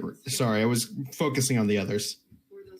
Apologies. Yeah, You wanted to get rooms for the night? The best feat a bard can use. Free room and board for performing. You do perform, and you do get free room and board for yourself.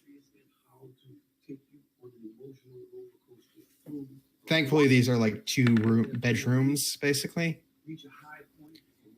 You earn 5 gold in tips.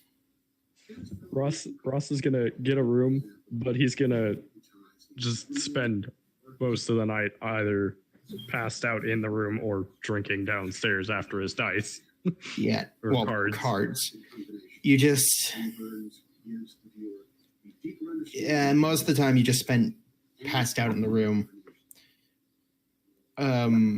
Azrael, as you approach to try and get a room, you wouldn't happen to be Azrael, would you? Oh my god, she beat us here. Yes. Some weird woman came here a few hours before you. Rented a room upstairs, said you'd be coming and to give it to you. Said something about having to go deal with personal business and to just leave you with a room key. I gotta say, though, her description of you was spot on.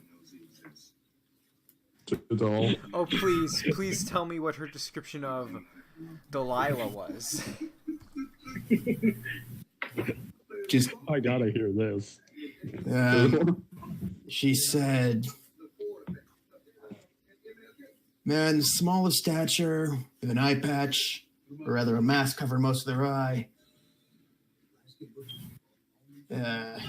Leathers, thin, bit too thin. And the overly muscled bodyguard. Didn't mention the bodyguard being a woman, but... overly muscled and... that's all I'm gonna say. Oh, I should try to get more out. I should still try to get more out. Anyways. Here, he hands you a key. Well, thank you. Seems like the bard's not the only one getting free room and board. She only paid for tonight, so you're gonna have to pay if you stay here extra nights. Understood.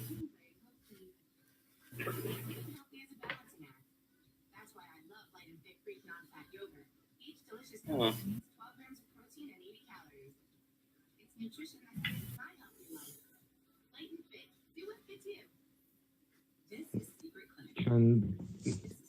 All right.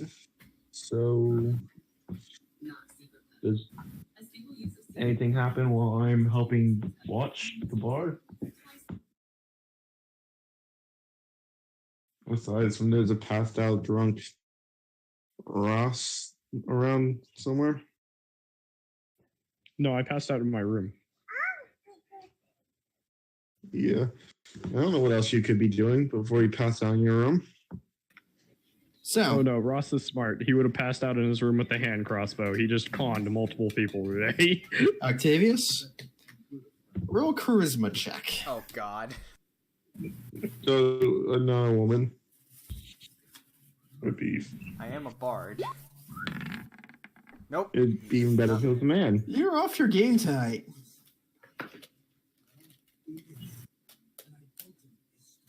You don't actually try, but man, was your performance good. Anyways, you eventually go to bed alone. But you guys eventually, morning comes.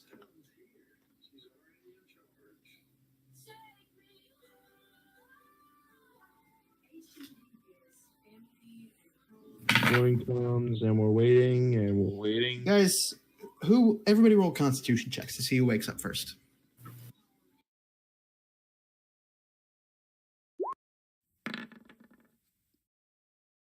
Mm. 17. Okay. So that's the number to beat. 19. M. You know what? I'm proud of my character's constitution check so far, considering he's only got an 8 in con. Oh! At this point, I sleep heavy that night. Yeah, no, you're woke something up of a heavy sleeper. After the drunkard. Yeah. Well, no, to be honest, the drunkard woke up. Oh, wait, we're not talking about Delilah, are we? Oh, we're talking about me. Oh, okay. Yeah, so Delilah, you wake up first. The doll isn't here. So Asriel's shaking. Like usual. No, not like usual. Asriel's never had dreams. Until recently, that is. It's part of the reason he started traveling.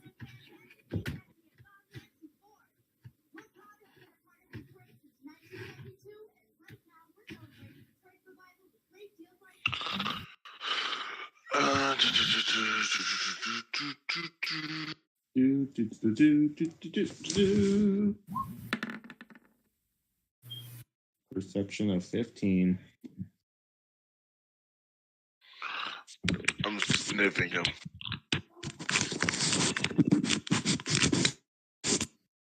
Pervert. Okay, what are you trying to look at? Trying to see if he smells like he's in distress. That would be a sight thing.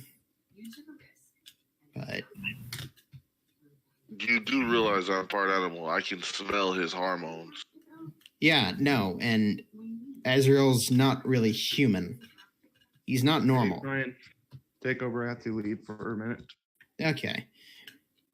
So mostly it's just sight based for you. Whenever it comes to Azrael, it's more sight based than smell. He's surprisingly odorless most of the time. But he looks a bit off, like something's on his mind, but he can never say it.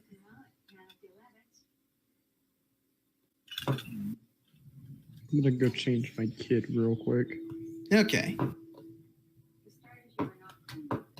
Azrael, you wake up with Delilah looming over you. Holy shit. What are you doing? Nothing. You should really stop doing that. Well, next time I could just knock you out so you stop shaking. What do you mean by shaking? Shaking. Like a leaf.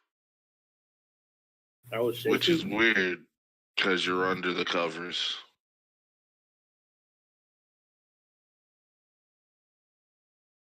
I don't know what to say.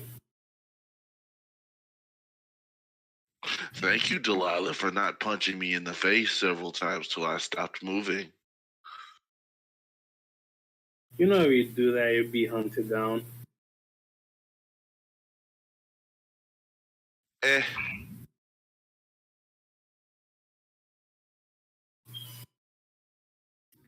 Okay.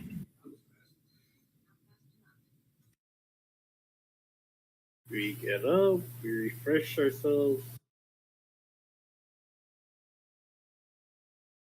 Go upstairs. People are eating.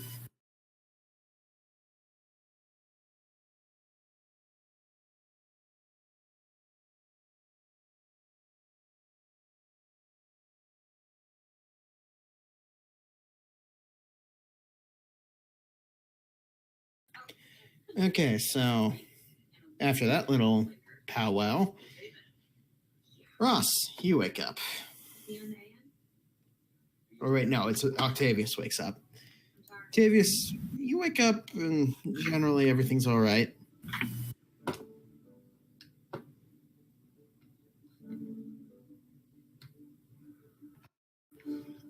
There is a rose on your bed. There is a rose on the table in your room. What? It's a rose. Just a rose. Just a normal rose? Just a rose. That is a very suspicious. I check my door and windows. How the hell did this get in here?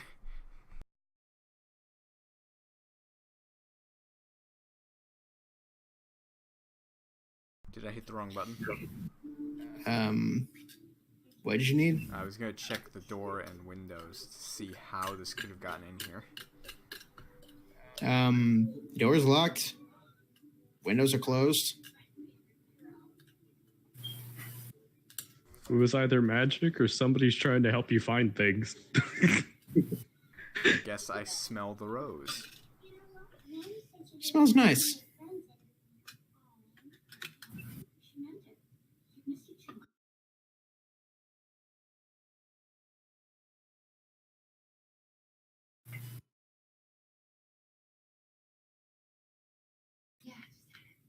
Okay. You know, it smells nice. You move on. You've had worse gifts. You've had weirder gifts. You've had worse awakenings. What about me? Did I have to wake up and crossbow anybody in the morning? Well, no, I'm talking to Octavius and how he's had much ruder awakenings than one of a rose on his table. Huh.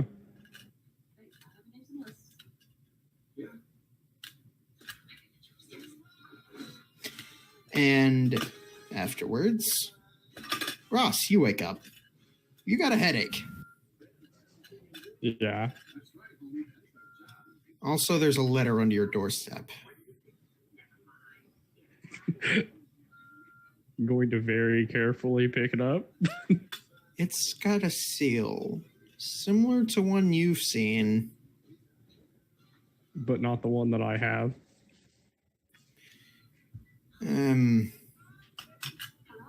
I'm sorry, what did you say? I couldn't hear. I said, but not like the one that I have. Oh, no, it's similar. Bit different. A few details. You're going to open it? I'm going to open it very carefully. You take out a knife and, like, you're painstakingly cutting it inch by inch. I'm gonna like Tony DiNozzo this and make sure I don't get powdered in the face with something. Wouldn't that be the reverse like, of a DiNozzo? Have you seen the way he checks his mail in Freaking the blew episodes freaking after that? anthrax into his face. Yes, I know, he's dumb. No. I mean after that. Have you seen how careful he is about mail? I don't remember, no. He gets super paranoid about mail after that. All right, so. Anyways. Yeah, no, I'm going to open it very carefully. Actually, what am I worried about? I'm immune to poison and disease. I opened the damn thing. Yeah, no. You're like painstakingly opening it before you realize the hell am I doing? And like just rip it open and tear it out. There's no poison. There's no anthrax either. Oh, it Not that it actually would've wasn't mattered either anthrax, way. it was Black Plague. Yeah. There's no bad point stuff. There was nothing It's inside just it. Paper. Yeah, there's Nothing just paper. inside. It's fine parchment. It almost feels like silk. What does it say? In nice, dainty penmanship, not too slightly different from the one you mimicked, are the words, "We know, coin serpent."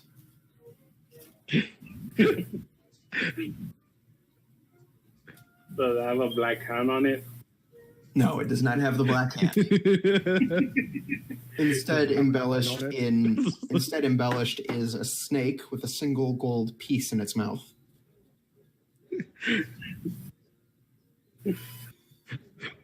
Ross just looks at it. Well, I'll have to start using that using that drawing on all of my calling cards now. It's like, God damn, that's good. Ross is like, well, I'm definitely keeping this one. Attached at the bottom is a token of sorts. It bears the same emblem you have. On the back of the letter, it says, I know. "We don't know how you got this brand. We have ideas, but we don't wish to embellish. In the future, please refrain from taking from the hand that feeds you. Keep in mind that we only tolerated this once because we found it rather amusing. But consider yourself in our debt. Signed, F."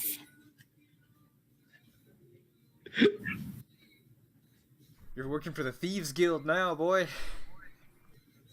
Well, I mean, he was working for it before. He already worked for them. It's just now they kind of own his ass. Oh no, they pretty much owned his ass before too. Well, let's just say again. Deja vu, huh? Anyways. I mean, he's able to make enough money to get himself out of those situations. It's just when he stops making money because they're taking everything that he's making that he left. When they began to get greedy because they didn't want to get bunched up with what they did, that's when he was like, you know what, I'm out of here. Okay, so Here's my the way this goes, you start. You're not nervous, but at the same time, you're kind of panicking. You remember people who end up on the shit list of this group tend to end up dead. And not in the they died peacefully in their sleep way, the gored and hung in the streets kind of way. Or the poisoned and chucked in a back alley kind of way. Oh god, I'd love to see them try that one. This is just more examples. One that you found particularly horrifying. If you rolled an encounter for them trying to deal with Ross and they try and poison him. One that you found particularly horrifying was when they strung him up like a fish at a fishery. Massive meat hook, right through the lower jaw, poking out the mouth. Daddy. Yeah. Point was, it was not pleasant on the cleanup. Eventually, however, you eventually move on. You pocket the small token and the letter, keeping it in mind for when you want to make calling cards in the future. Promise you eventually wake up. Got 2 gold in your pocket. Beyond that, you want to go downstairs again?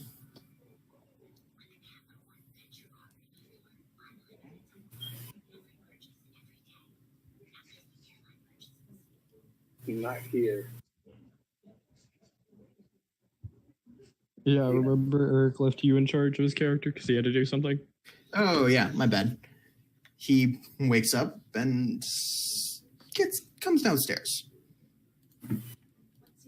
sort of yawning and so.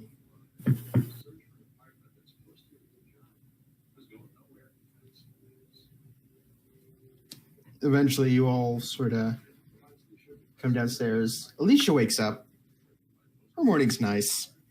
She gets downstairs, gets a cup of coffee. It's reading a nice book when the rest of you trudge downstairs. Azrael, you had a particularly difficult morning, but we're moving beyond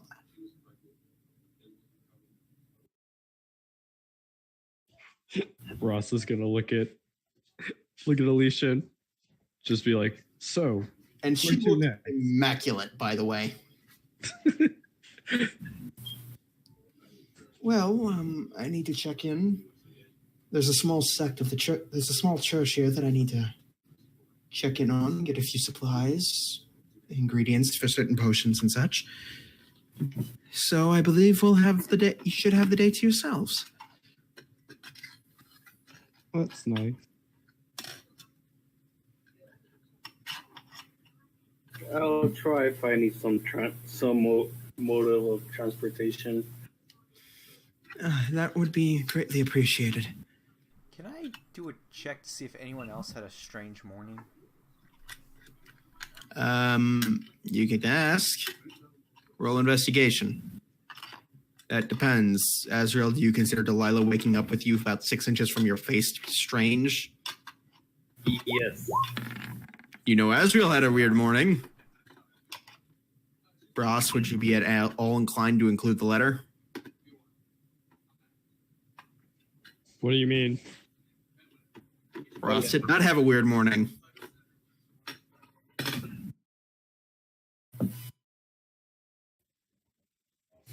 Yeah, no.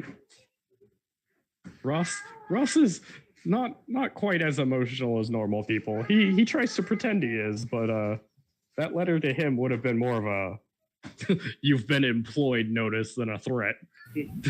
For him, it's more like just, you've got mail. Yeah, basically. Like boilerplate. Oh boy, this is just, oh boy, this stuff again. Okay. No, for him, it literally would have just been like, well, if need be, I'll make a few quick scores, get what I need, pay them what they need. They leave me alone or I disappear. Again.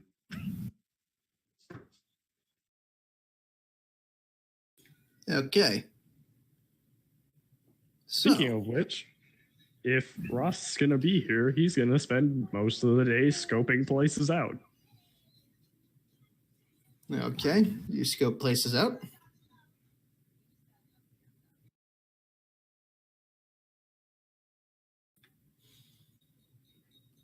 Roll investigation. Okay.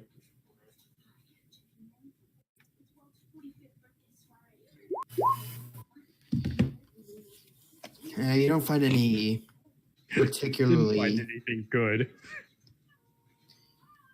You don't find any particularly interesting marks.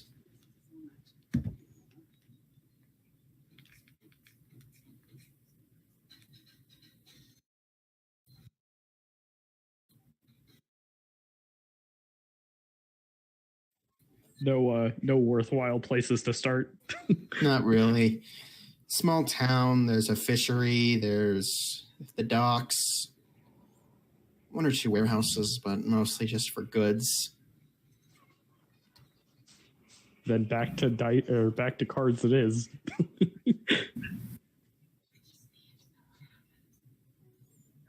Can I try to find like an armor or something?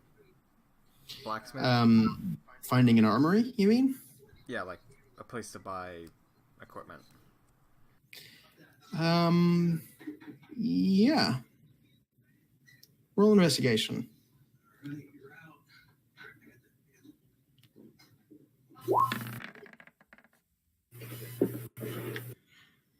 You do find sort of the small metalworking shop You notice they do have like a few bits and pieces of armor scattered about. Manny, it's sort of this younger guy. He definitely doesn't look like he owns the place. Black hair, just...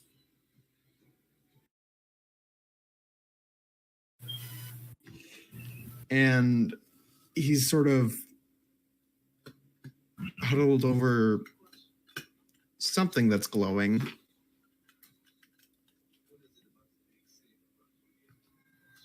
And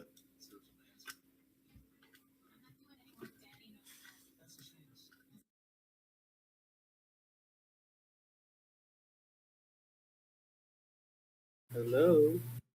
sorry, just looking at something. Mostly a message, but okay, so do you approach him, Octavius? Yes. Okay, you do. Oh, what do you need? I was wondering if you could, tools? reinforce this leather I got that I'm wearing. I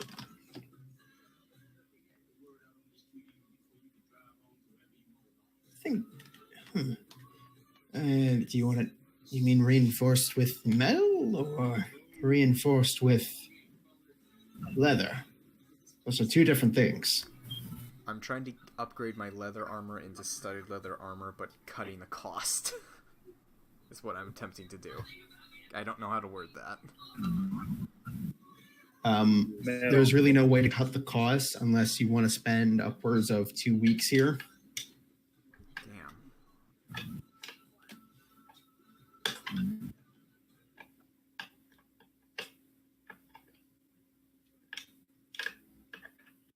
Because really there's no way to... Oh. You gotta go? Yeah. No, we're gonna. The parents want to go somewhere, so I gotta go. Okay. Okay.